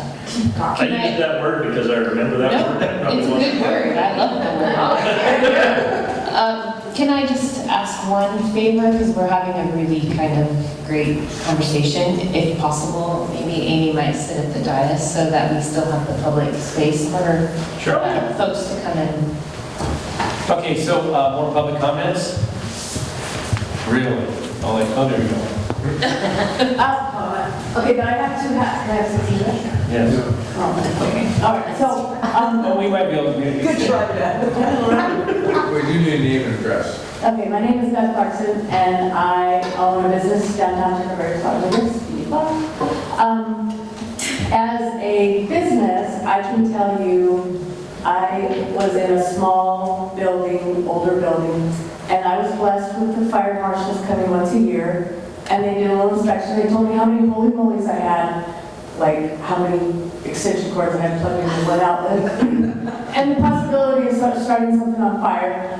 And they were also there as part of being a service to the community, get to know your fire department by first name, knowing that when they pull it up, they're really not, my building isn't on fire, they're just coming to inspect. And I appreciated that, and I think that is a value. And if we can implement that again, I think there's a big value in that. I will tell you, my business moved to a new building, and what we didn't have was a checklist. And so when I moved to the new building, excuse me, I did not know that I needed an inspection before I got a license, which I already thought I had, but it was a license to, your license is to a physical location, not to a building. I mean, to a business. I thought I had a business license, but I didn't. So then I had to hurry and get a license, which then I had to hurry and get an inspection because I already told the world I was opening in 2 days. A checklist for potential business people to come in and be able to like say, okay, these are all things that need to have happen before you open your doors would be immensely helpful. I just can't tell you how many times I didn't know moving into a new building. That the building wasn't completed and I had to have some weird occupational permit that I had to have because the building wasn't signed off yet. That's another expense that you're not realizing when you're opening a new business. So anyway, a checklist would be really nice to hand off to potential building business owners that are opening on that. Okay, great. And then I put it on my downtown association hat, and I just wanted to let you know that we just recently went through a big inspection with, are you called a marshal or an inspector? I'm the fire marshal. Okay, with the fire marshal. When it came to the blueprint for the farmers market and all the festivals, we were notified that we didn't have any fire extinguishers, and we had to have a plan. And she was very helpful with what we had to have and what we had to be. And at the time, we didn't really think that far in advance that if we had an emergency, we have no way to solve it. She was very helpful. It was very expensive. Cost the Downtown Association $1,000 in fire extinguishers and the plan and where they were all going to be. But it's good preventative medicine, and it's something that I don't think people think about when you're just doing everything all the time and you don't realize that you have obligations to the public who are coming into your business, or in our case, coming into to an event. So, dang, I know. Okay, transient licensing, but we can talk about that later. Okay. Other public comments? No? All right, so we'll close the public hearing on this item, and then, so council, how do you want to proceed, or more deliberation or discussions, I'm sure, or what? I just want to say I'm sensitive to the costs. However, I do not think that $240 to open a business is exorbitant. Like, I mean, there's the quote, the cost of doing business, like that's the cost of doing business. And that's something that should be budgeted for. I did didn't say I was opposed to the fee. I said it's a pretty big hit all at once. And I think I said that it requires some education so that we let the public know that this is coming up rather than just getting the bill in the mail, which I did in another city. Yeah, and I think the point that was made earlier by the public comment was that right now they're paying $25 or $26, and so it is a large increase. I mean, if the business has been there all this time, and then all of a sudden you have this increase, and I understand. I also understand that we need more inspectors, and we need to, the way that we have set this up, and I think it's still that way, is that the building department operates with the funds they collect from permits. We do not fund this operation. And that's how it's been set up for as long as I can think of, and been on this council. It's been that way. So it's that situation that if we want the inspections and we want them timely and we want them done right, then we have to have personnel, and there's an expense with it. So when things have gone up, we just did negotiations on our labors, and they all went up, and PERS went up again another 20% this biennium, 20%, which is going to cost the city how much? Kind of 200,000? Yeah. More? Something like that? Annually? So, or is it biennium? I don't remember. But the 200, so there's these expenses that we keep incurring.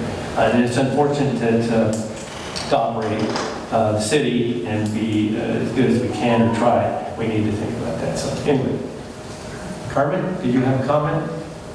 Yeah, I think you just spoke to what I was going to speak to.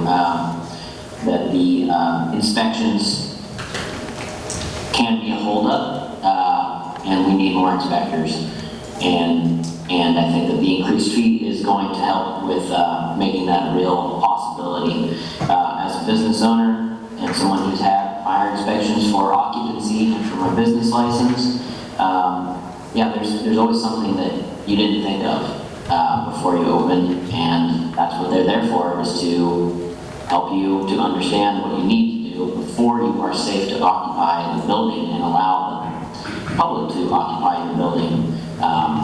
And that's your responsibility as a business owner, as a building owner potentially, and I think it has a lot of value, and I think that the $120 that businesses will be spending for the fire inspection needs to be at the highest value. And if that means getting a full-time fire inspector, I'm kind of for that. I realize that there are other cities doing it in other ways, and they might be charging the same amount of money or even less, but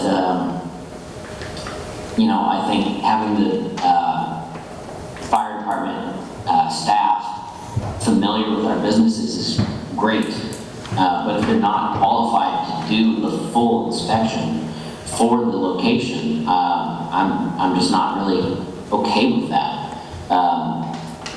So I am more in favor of hiring as soon as we can, whether it be a building inspector and changing over to a full-time fire marshal inspector position, or getting a whole new fire inspector position locked down. But we're talking about increasing costs and providing more of a service, and I just want to do it right. So that's kind of where I'm at. I see a lot of value in the fire inspections. I see a lot of value in increasing our inspector fleet, or staff in general. It has been a holdup for me on many projects before, but I will say that the City of Coos Bay staff does an amazing job on trying to be available. I'm always amazed at how available they do make themselves with an extremely busy schedule. So I just want to say thank you to the entire Public Works staff, fire department. You guys have all been wonderful and supportive. And if there's ways that we can support you, I want to do that. And it sounds like by raising the fees and making this a reality. And in terms of the fee amount, I realize it's a big bump, but in all actuality, it's still a pretty small fee for operating a business for a year. $10 a month. It's really not that much money. And I believe it's an adequate hurdle for someone to open a business in our community that would require some forethought, some planning, and some resourcefulness to make it happen, to get the doors open. So those are my comments. Okay. So, Troy? Yes. I have maybe an inquiry, clarification, question statement. So in the between 1 and 2 years, how do we fill the gap? We're just going to operate as we are today? Which means no fire inspection. That's the answer, right? Nothing changes between the 1 to 2 years until we get funding.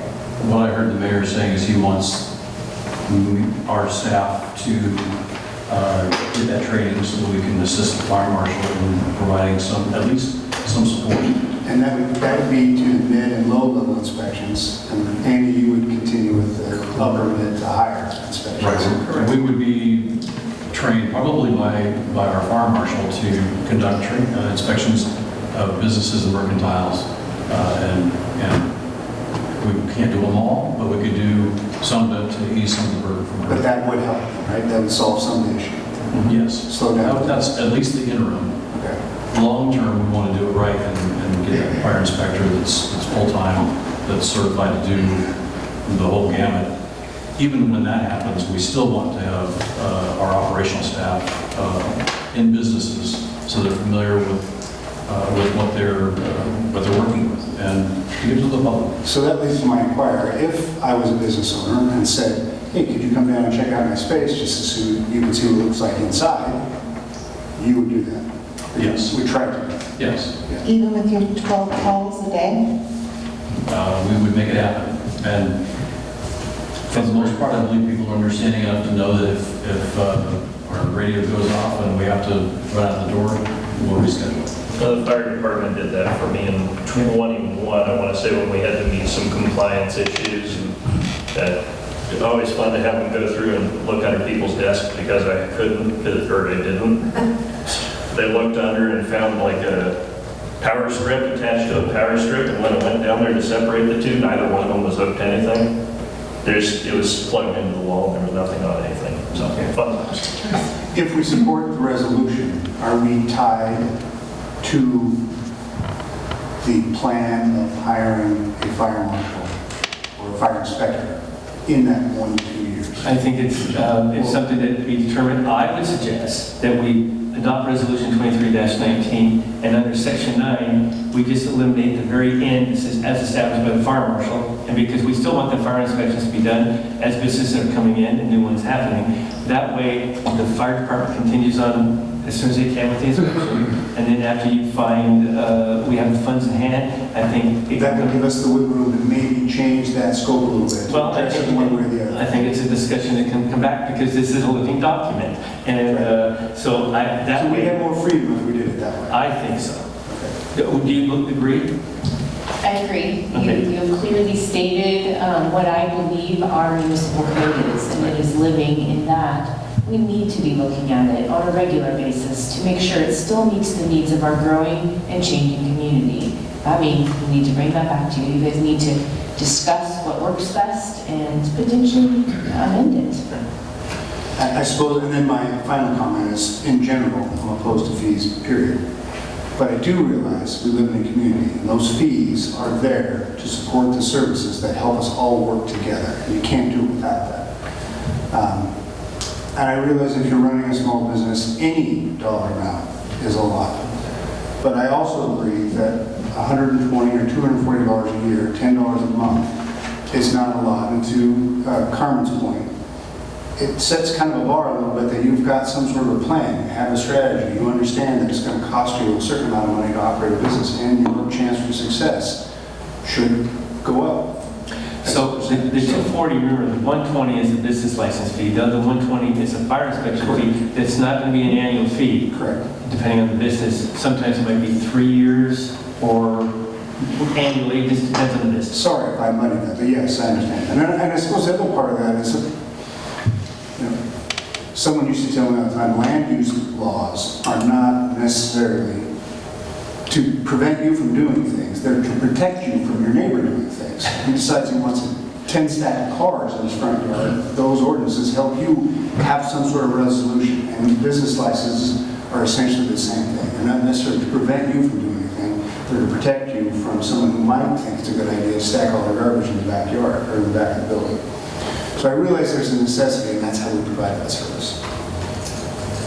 Can I just add one more note of clarification that this proposed, or question, that this proposed resolution would include a reduced rate of $60 for the smallest of our small businesses? Yes, so that $60 is intended to cover seasonal, and then home occupation, and I feel like there's one more. Independent contractors. Yes. I also want to be respectful to Councilor Kilmer's point. She has brought this up before, so I would hope that we, when we're looking at fees, or that we do kind of a, not such a big jump, and just do like a step. But I also agree to Carmen's point, you know, it's $10 a month. That's what we charge people on their water bill to fix the potholes in roads in our community. And please don't misunderstand, I appreciate the work the fire department does. I'm a strong proponent to make sure that those officers get into the buildings, and even though I'm going to propose that we change this ordinance slightly, in my mind, we could be having an entirely different conversation a year and a half from now, after we've enacted, right, some training for the staff, and ultimately we might be in the same place. I'm just not comfortable doing it today. I think there's other solutions in the interim until we get to a year and a half, I think is the magic number. Yeah, and the other thing, just to, to tag on this a little bit, I think that we should involve more of the business community, vetted this a little bit better than, again, I mentioned this last time, the Chamber Legislative Board, which is 3 to 5 people. Next time I would hope that we go out in the business community, whether it's the downtown business community or more of the Chamber Board itself and some others, and get a little more feedback on that for the future. So, anyway. There is a business development committee that is a 4-member committee with the chamber as well, and this might be a good place as well. So, how do you want to proceed, Council? Just for clarification, were you saying that Section 9 needed to be changed slightly? I would say, what it should say is fire inspection. All businesses are subject to a fire inspection. Fire inspections will be conducted for all new businesses, which is necessary, by request in response to a complaint, which is also important, and on a regularly occurring schedule, period. Yes? Is new business the same as business license renewal? No. Okay. Right? Correct. I better make sure I say, I shoot from the hip sometimes, and I don't always aim right, and I miss. But anyway, that's right. Okay, yes. So that's what I would suggest. And then, Nicole has pointed out to us in the past, and I agree with her, this is a living document. And also, at some point, if we want to have this vetted on the fees, we could always adjust it. I think that we need to move forward on this, whether we get another fire inspector or a building inspector, whatever our staff thinks should be done. We need to be able to, it's been talked about. It's still a process that's not as smooth and as quick as we would like it to be. If I had my dithers, I think, and then we would agree, we'd have 3, how many building inspectors we have now? 2. We'd have 4. And then we'd have a fire inspector. We'd have all kinds of people inspecting things that be done immediately. But unfortunately, we can't do that. So, And a checklist. And the checklist there. All right. And we've talked about some of those ideas in the past to just kind of create that, just a business-friendly kind of practice. So I guess not to add some more cloudiness to this challenging topic, but when we think about equity between our businesses, we know the cost of service is roughly 2 hours to process from start to finish a business license. And that's where we arrived at that $120. And so all businesses, regardless of their size, takes the same amount of time, and we're treating them across the board in a very fair, equitable, and documentable. We can prove that out. And this sliding scale, which we've had in the past, is really tough to be comfortable with. It's absoluteness. So again, I think we really do try to find a space that we're comfortable in standing behind and presenting to you so that you have the opportunity to make an informed decision. So, And I think that's probably one of the things that that our staff has done well is making that very clear what it is and not having these fees all over the place and that sliding thing. I understand that's difficult. it might have come in when we started the vending machine process. So I suggest everyone get a vending machine, there's no license fee. So anyway. Lucinda, if you had a motion, I'd love to hear it. I want to give one, but my computer is not working. I'm challenged 10 ways to Sunday. Joe, can you give me the... Resolution 23-19. Perfect. I will make a motion to approve Resolution 23-19 with Number 9 changed. with the change to number 9. Instead of it saying fire inspection, all businesses are subject to a fire inspection. Fire inspections will be conducted for all businesses by request in response to complaint and on a quarterly occurring schedule, period. I'll second that. Okay, any more comments or discussion? All right. Can I just add some clarity to that we are going to enact an ordinance and adopt a resolution? Because we'll have to do roll calls. Right. So, well, we can do the resolution first, right? So You this, can certainly do it in 2 pieces. It was written to do as one. But Great. I would like to make a motion to enact an ordinance amending business license regulations and adopt Resolution 23-19 amending the city fee schedule. with the correction. With the correction To Section 9. to Section 9, removing the words established by the fire marshal. do you amend your second, Troy? I keep my second. Okay. All right. It's been moved and seconded, and we've heard all the changes, which is very minor. Any more comments or discussion on this? The ordinance and the resolution amending things. The business license, all right. The ordinance amending business license regulations and adopting resolution 23-19, amending the city fee schedule. And it was amended, the ordinance was amended by number 9. Okay, any other discussions? Hearing none, I'll call for the question. All in favor say aye. Aye. Let's roll call. Oh, we gotta do both. How do we do that? I think the roll call can stand is for both the inaction and the adoption if you so agree. I agree. Of course I agree. Always agree with the city attorney. I think you're fine, but we need to roll. An ordinance amending Coos Bay Municipal Code, Section 5.05, business licenses generally, and adding new sections regulating transient businesses on city-owned property and public right-of-ways, 5.40, and private property, 5.45, and repealing ordinance number 103. Councilor Cribbins? Aye. Councilor DeNovo? Aye. Councilor Farmer? Aye. Councilor Kilmer? Aye. Councilor Matthews? Aye. Councilor Stevens? Aye. And Mayor Benetti? Aye. Ordinance number 568 has been duly enacted. Okay. Next item on the agenda is... I think you need to pass the resolution separately. Okay. Because we have a resolution and ordinance, and they're separate animals, so. All right, so I You need, do that way. I need an approval on the motion that includes resolution 23-19 amending the city fee schedule. So moved. Second. Any more discussion? All in favor say aye. Aye. Aye. Any opposed? Hearing none passes. Thank you. All right. Next item is city manager's reports. Nicole. So first of all, I want to say thank you to hanging in there, guys. That was a little long conversation. I appreciate the interaction from the public as well. Yeah, I can imagine.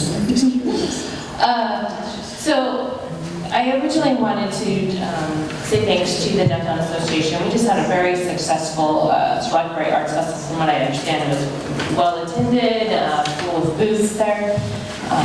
We enjoy a long-standing partnership with this group.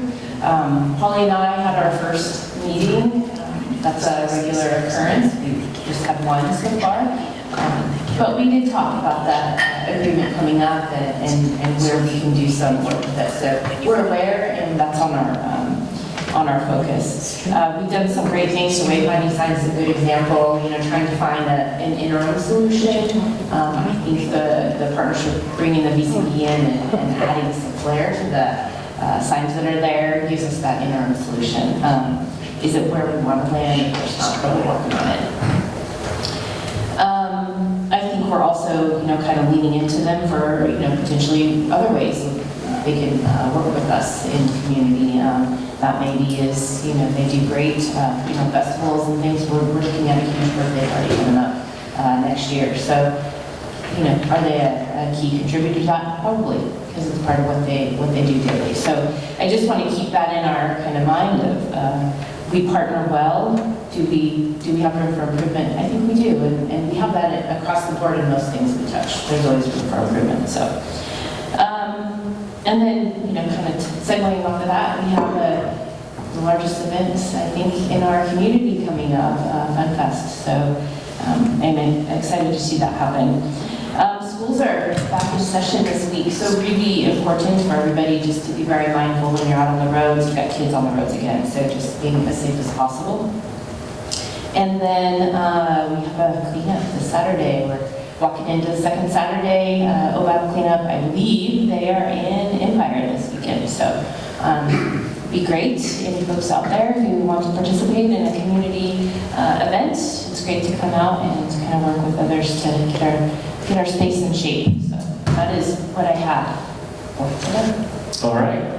Council comments. Drew? I almost convinced Amy to join council. So That's the town, yeah. that's, She I got, knows it doesn't pay, right? I got nothing. Yeah, you're right. You said it. I just want to thank the audience this is a long meeting. There was a lot of conversation, so I appreciate you being here. Again, we want to reiterate my appreciation for the fire department and for the work that you do as well, Amy. And with that said, I think the Downtown Association is essential, right? That's an essential relationship. I think Nicole said it beautifully that, yeah, we can fine-tune a few things, but there might be new opportunities to focus on.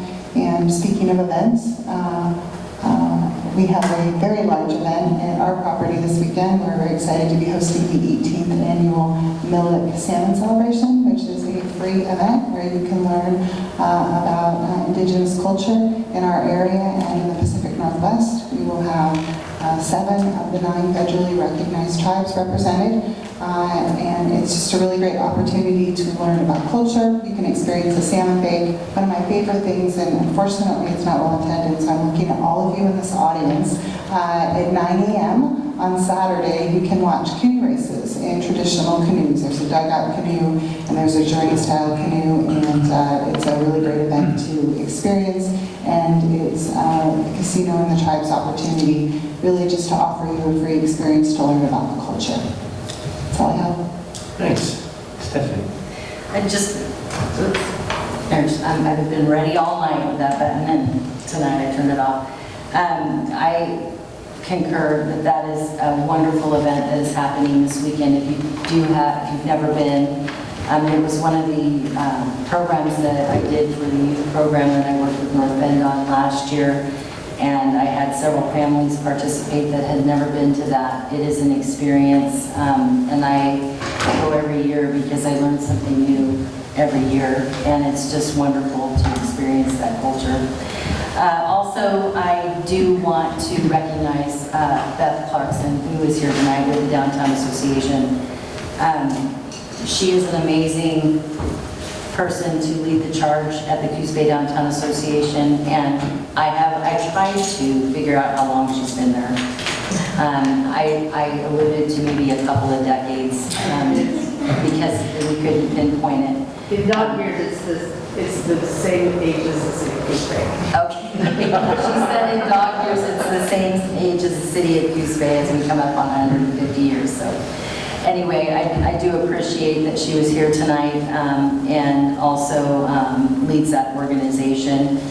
And then, of course, it has been mentioned that the Fun Festival is coming up, and it's not that far away. Several big things that are happening in there. With my Rotary hat on, the Cruise the Coos, and the show and shine that happens at the Mill Casino. Following their weekend, they have another huge event in their other lot, and that's the show and shine. I had never been able to attend that, and I attended it last year, and it is spectacular. It's free. If you can go on property and take a look at some of those vehicles, there's a whole bunch of vehicles that you won't see in the cruise that are at that show and shine, and it is a great event. And then come on down and celebrate all the things that are happening in downtown with the parade at 1 o'clock. And then that evening, Prefontaine kickoff in the morning, and then the Cruise the Coos at 5:30 that evening. It's a lot of fun and a lot of events that are free. I think the only thing that you have to pay for is food and things that you get from vendors in the mall market. Also, another event that's happening this weekend, and you mentioned it under one of our agenda items, is the Get Ready event. It is a wonderful event as well, where you can get lots of information, and that is happening this weekend. And then my last thing is the Wednesday business connections that the Chamber puts on start tomorrow. So Boomer Wright, I believe, is the first presenter for the business connection that happens at 11:30 to 1 o'clock at the Mill Casino. And it should be a great, there are always something that you can learn from those events, and they happen every Wednesday through June. So that kicks off tomorrow, so I hope you can make it. That's all I have. Thank you. Sarah? Something you say quite often, Joe, is I've been doing a lot of walking, which we have been, and there's a couple of questions I have. One, on sidewalks in residential areas or otherwise, when people have trees or shrubs that are overhanging on sidewalks, is that the responsibility of the property owner or of the city? It's the responsibility of the property owner. Okay, great, thanks for that clarity. My second thing that I think actually Phil brought up a couple of years ago was the wall on 12th Street and Commercial. It has gotten extremely bad. I think someone may have run into it or something, and so right now how it sits, someone could actually drive a car off of that embankment, which would be detrimental to them and the city, and so it's just continuing to deteriorate. So I'd love to have an update on when we plan to correct that. Okay, that's it. All right, thank you. Troy? I just want to say, I think that the interface between public and private can always be a little challenging, but it's really neat to see it when it works smooth. In general, I've just been really excited to see all the people walking around town. The Front Street development has been fun, Coos Bay City Village, the events, the tribes at the casinos had some very successful events. It's fun to see the farmers market full of people. The Blackberry Festival last weekend was amazing. There's people everywhere. So it's been kind of fun to see that, and it's encouraging to me. So that's all. Good comments. I also want to say that I went to Blackberry Arts Festival both days, and it was fun, and there were a lot of people there, and it was, and of course I always walk down Front Street and other areas like Sarah. So 6:30 in the morning, you can join us, and we'll be there. Or anyone else, and we can always talk about everything. Maybe we'll start a new trend, right? Join the mayor and some council, and we can talk. But besides that, I also want to thank the audience for being here and interacting with us. It's important that we hear from you, and we do appreciate it. So thank you so much. And again, you can contact me. My phone number, my cell number is on the city website. You can call me, and I'll be glad to talk to you. Just like I was with John, he didn't have time to talk about the issue this evening, but I'm glad to talk that issue with him whenever he wants to call. I've had other discussions with individuals, and I'm more than glad to have a discussion with you on whatever the issue may be. So anyway, with that being the case, thanks again for attending, and I will be adjourning this meeting. We do have an Urban Renewal Agency meeting that Stephanie will be running. So we will take 5 minutes. Okay, we're going to convene the meeting of the Coos Bay Urban Renewal and call it to order. And our first item on the agenda will be public comments, if we have any public comments. And since we have none, we will go to action item number 2 on the agenda, which is consideration to award construction contract for the remodel of North Coos 911 Dispatch Center, and the chief is going to take that. Yeah, thank you, and good evening, and I'll try to make this as short as I can. But we are going to cover several things here tonight, and what I'm going to be asking of you is there's several things on my staff report, but the first is to an increase in the URA funding for the reconfiguration and the remodel of the 911 dispatch center. The request is necessary to accommodate the increased staff and replace our old equipment. The total amount for the project, and I'll actually kind of break this down and explain it a little bit more as I work through this staff report, but the total project is $287,063. That price also includes a 15% contingency amount of $33,292.35. I'll explain that a little more in depth as well. Also, I'm going to be asking for approval to award a construction contract to Tom Gajewski Construction for the amount of $192,999. And also, I will be asking for the approval to purchase 6 dispatch consoles and a locker system from a company called Zybex for the amount of $141,846.28. Let me give you a little background.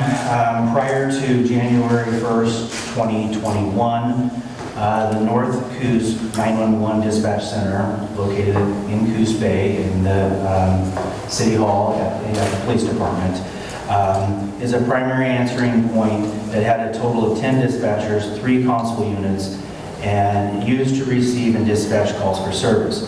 During this period, the center was providing emergency dispatch services for the Coos Bay community, including police and fire, as well as contracted dispatch services for the city of Cook Hill, both police and fire and ambulance, the Cook Hill Indian Tribe and Confederated Tribes of the Coos, Lower Umpqua and Siuslaw Indians. It should be also noted that although the center had been remodeled over a decade ago, the overall square footage of that center has never been expanded, and the working space is pretty tight and has not been increased over the years. Starting January 1st of 2021, the center also began dispatching services for the city of North Bend. Those services included police and fire, adding additional 3 staff members and 1 additional console. We again had to do this and add that extra console in the same limited space that we had previously, which was already pretty tight. The center space continues to be a concern for staff. Dispatcher's job, as you all know, is a very stressful job. It involves monitoring 6 different computer screens. I think we're up to 8 different radio frequencies, multiple agencies, as I noted earlier. And it requires them to be able to have space that's comfortable enough for them to continue operating in a professional and calm manner. And generally they're dealing with a public that's experiencing some form of stress or trauma in their life. Dispatchers are assigned their consoles during their 12-hour work week. I think that's worth noting. They're at the console for 12 hours each shift. And making it all even more important to make sure that that space is adequate and comfortable for them to work. It is the belief of the management team that the current configuration in the limited space isn't adequate to accommodate the current staff and completely limits the ability for potential future expansion. And I think we need to be looking at future expansion just at all times. Staff initially believed that the center expansion might be covered through the transition of the center to a shared facility with the library. However, we don't know where that's going to go, and that option may not be feasible, or it may be feasible, but we're kind of looking at today. As of January 3rd, at January 3rd at the URA meeting, I proposed this and the reconfiguration remodel option within the existing walls of the police department. The option will increase the space to a comfortable size that could comfortably accommodate our 4 consoles with the ability to expand to a total of 6 consoles in that main set. In that main center. The proposal also included the 6 new consoles. We would put the 4 in the main center, 2 would go into the dispatch supervisor's office, and then if we needed to expand, we would move those 2 consoles back into the main center and just purchase different equipment for the dispatch supervisor so we could accommodate all 6. And we believe that this space would make the 12-hour shifts manageable. Again, would be able to accommodate all 6 consoles if need be. At that conclusion of that meeting, the URA board unanimously approved the project for the amount of $250,000. Staff immediately began working through details and hired ZCS to provide architectural and engineering services for the project. Once the plan was completed, staff began the bidding process, and we received only 2 bids, proposals back from 2 construction contractors. And then one of the bids came from Richard's Remodel from Eugene, Oregon, for the amount of $222,422. And the second came from Tom Gajewski Construction for the amount of $192,999. We also received quote from the Zybex console company for the 6 consoles and a locker system to accommodate staff for $141,846.28. This company was selected due to the console's adaptability and configurations, and it met the requirements in our limited configuration, even in our new space, and then also they were adequately equipped for the needs that our dispatchers need. The additional costs associated with the project was permits, engineering costs, electrical, and just some miscellaneous other components needed to complete the project. That's what makes up the entire amount that I had mentioned earlier. It also should be noted that the project was valued at $115,000 from ZCS. However, the 2 bids that we received didn't support that valuation estimate. And we believe the reason behind that is there's an increase over the initial amount due to the higher costs associated with the 6 consoles. They came in a little bit higher than what we had anticipated, as well as the increased materials cost, labor cost, and the additional fire egress code requirements to accommodate the proposed changes within the building. And I can elaborate on that a little bit more if you guys would like me to. The budget implications for this, the total project is $420,000, $422,873, which includes that 15% contingency of $33,292.35. And staff is requesting this project be funded by the URA budget, which has been confirmed to have the capacity for these additional costs due to the unanticipated carryover.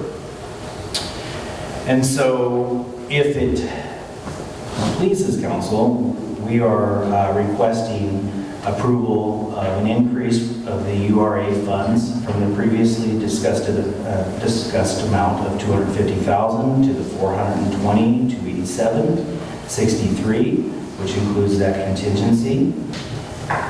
We are requesting to award the construction contract to Tom Gajewski for the reconfiguration and remodel of the North Coos 911 Dispatch Center for $192,999, and the approval of the 6 dispatch consoles for $141,846.28. I am open for any questions that you may have. Okay, do you have any questions? Could I, Mr. McClintock, could I read a motion and have it say including? Because I assume both of those sub-requests are included in the overall price. Yes, the overall cost is the $420,000. That includes the contract to Mr. Gajewski and the purchase of the seismic machines. Yes. And where I had, just so I can explain, where we got the $33,292.35 contingency fund is we broke down the project and we're only asking for the 15% contingency on the construction portion of the project, not the consoles. That's a locked-in quote. But we all know construction, sometimes you tear into something and you realize that there's an added cost. So, and then my second thing is, and I suppose this is a pretty broad statement, but is the idea of a county-wide 911 center completely dead? I wouldn't say it's completely dead. I would say at this point right now, the chances of that, all of us coming together and consolidating is fairly difficult for a couple of reasons. They're on different records management systems than we are. And we have attempted that several times, I think 7 times in my career here. But I wouldn't say that it's ever off the table. I mean, maybe that's something that down the road we discuss. So even if that's something we could work out, it would take some time, and these changes would be necessary to get us up to speed today. Absolutely. And even with this, even if that discussion occurred, we'd probably have to also talk about location. Where is that dispatch center going to be placed? With this proposed remodel, we could be a contender, where right now, I don't believe we could accommodate that. Thank you very much. I think when we originally talked about this and the mayor and I were there to take the tour of the center when this came up for discussion, was the ability to have some capacity to meet the needs that we have, and at the time knowing that we were going into handling the calls, but also that there was a potential. And the facility that they're in it's compacted. I mean, there's just really hardly any room for movement in there, so. And if I can add, we've had some change in the council since we were talking about this, and there was people given the opportunity to walk through the center. And I think if you saw that space, you'd have a good understanding why, although there could be potential for a future combination, it's really crucial we do something today for those that are working in that really confined space. Chief, I appreciate your thoroughness in your explanation, reminding us that the dispatchers work in a highly stressful situation, and they're in that space for 12 hours. I think we all agree that this is something that we need to do. So with that said, if it pleases the council, I'm willing to read this really long motion.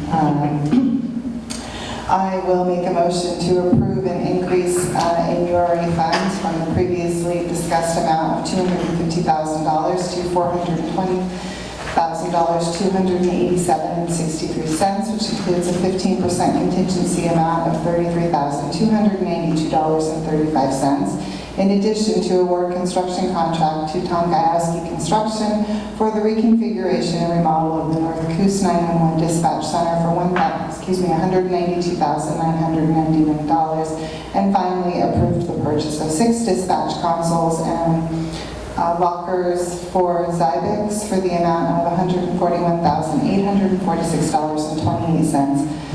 This price is included in the total project price of $420,287.63. I'll second. Okay, we have a motion and a second to approve an increase in the URA funds from the previously discussed amount of $250,000 to $420,287.63, and I'm not going to read all the portions of that, and a second to go with that motion. Any further discussion? Yes, I have a question. Does this remove the need to have the continued conversation around the 911 center being paired with the new library?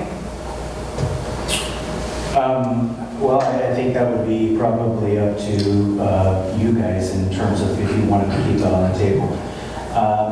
I think if that levy does pass and we do look at that, we're still looking at maybe a long-term move. So we're still trying to figure out something to bridge that gap for, let's say, 3 to 5 years if that did happen. And I think location is going to play a key factor in whether or not it would be a viable location for the dispatch center to be relocated. I think we probably have to cross that bridge when we get there. And also, Chief, the consoles would be able to be relocated, correct? Yes, and so, you know, a big portion of this cost is equipment that we will be able to relocate and reconfigure to a new space. And again, it's also considering some future expansion possibilities or needs. And I would advocate what Chair Kilmer and also our City Manager Nicole suggested that you get a chance, you should take a tour through there and really get an understanding of what's being done and necessary. And I would just add one additional thing. I think the changes that we're making in that space, even if dispatch was to move from that in 3 years, it's usable in other ways because we do find we're running out of space with just our officers. So there are opportunities to remake its use. All right, any further discussion? All those in favor of the motion, vote aye. Aye. All opposed? Oh, there he is. I can see you up there, Carmen. Did you have any further discussion? I don't. No, I think it sounds great. Okay. All those opposed? Nay. Motion carries unanimously. And with that, we have no further... Can I make one comment? Sure. That I didn't get a chance to make. I'm sorry. I'm sorry. We had this discussion, Nicole and myself, and I think it's important to bring up that Elm Avenue, which is a street that we didn't even realize, because in the front street, a blueprint client didn't even recognize this, is going to be an issue, and is an issue with the property owners. I'm proposing that we think about vacating it. And so that's a suggestion. The city manager suggested I bring that up at the council. Unfortunately, I did not meeting, so I'm bringing it up at the original meeting. Anyway, I think it's something we should think about doing. So will we get more information at the next meeting if the council wants to consider this? We can certainly do that. We can provide you with a staff report that gives you the options of how that could go forward. Thank you. All right, anything further? No other business to come before this body. We are adjourned.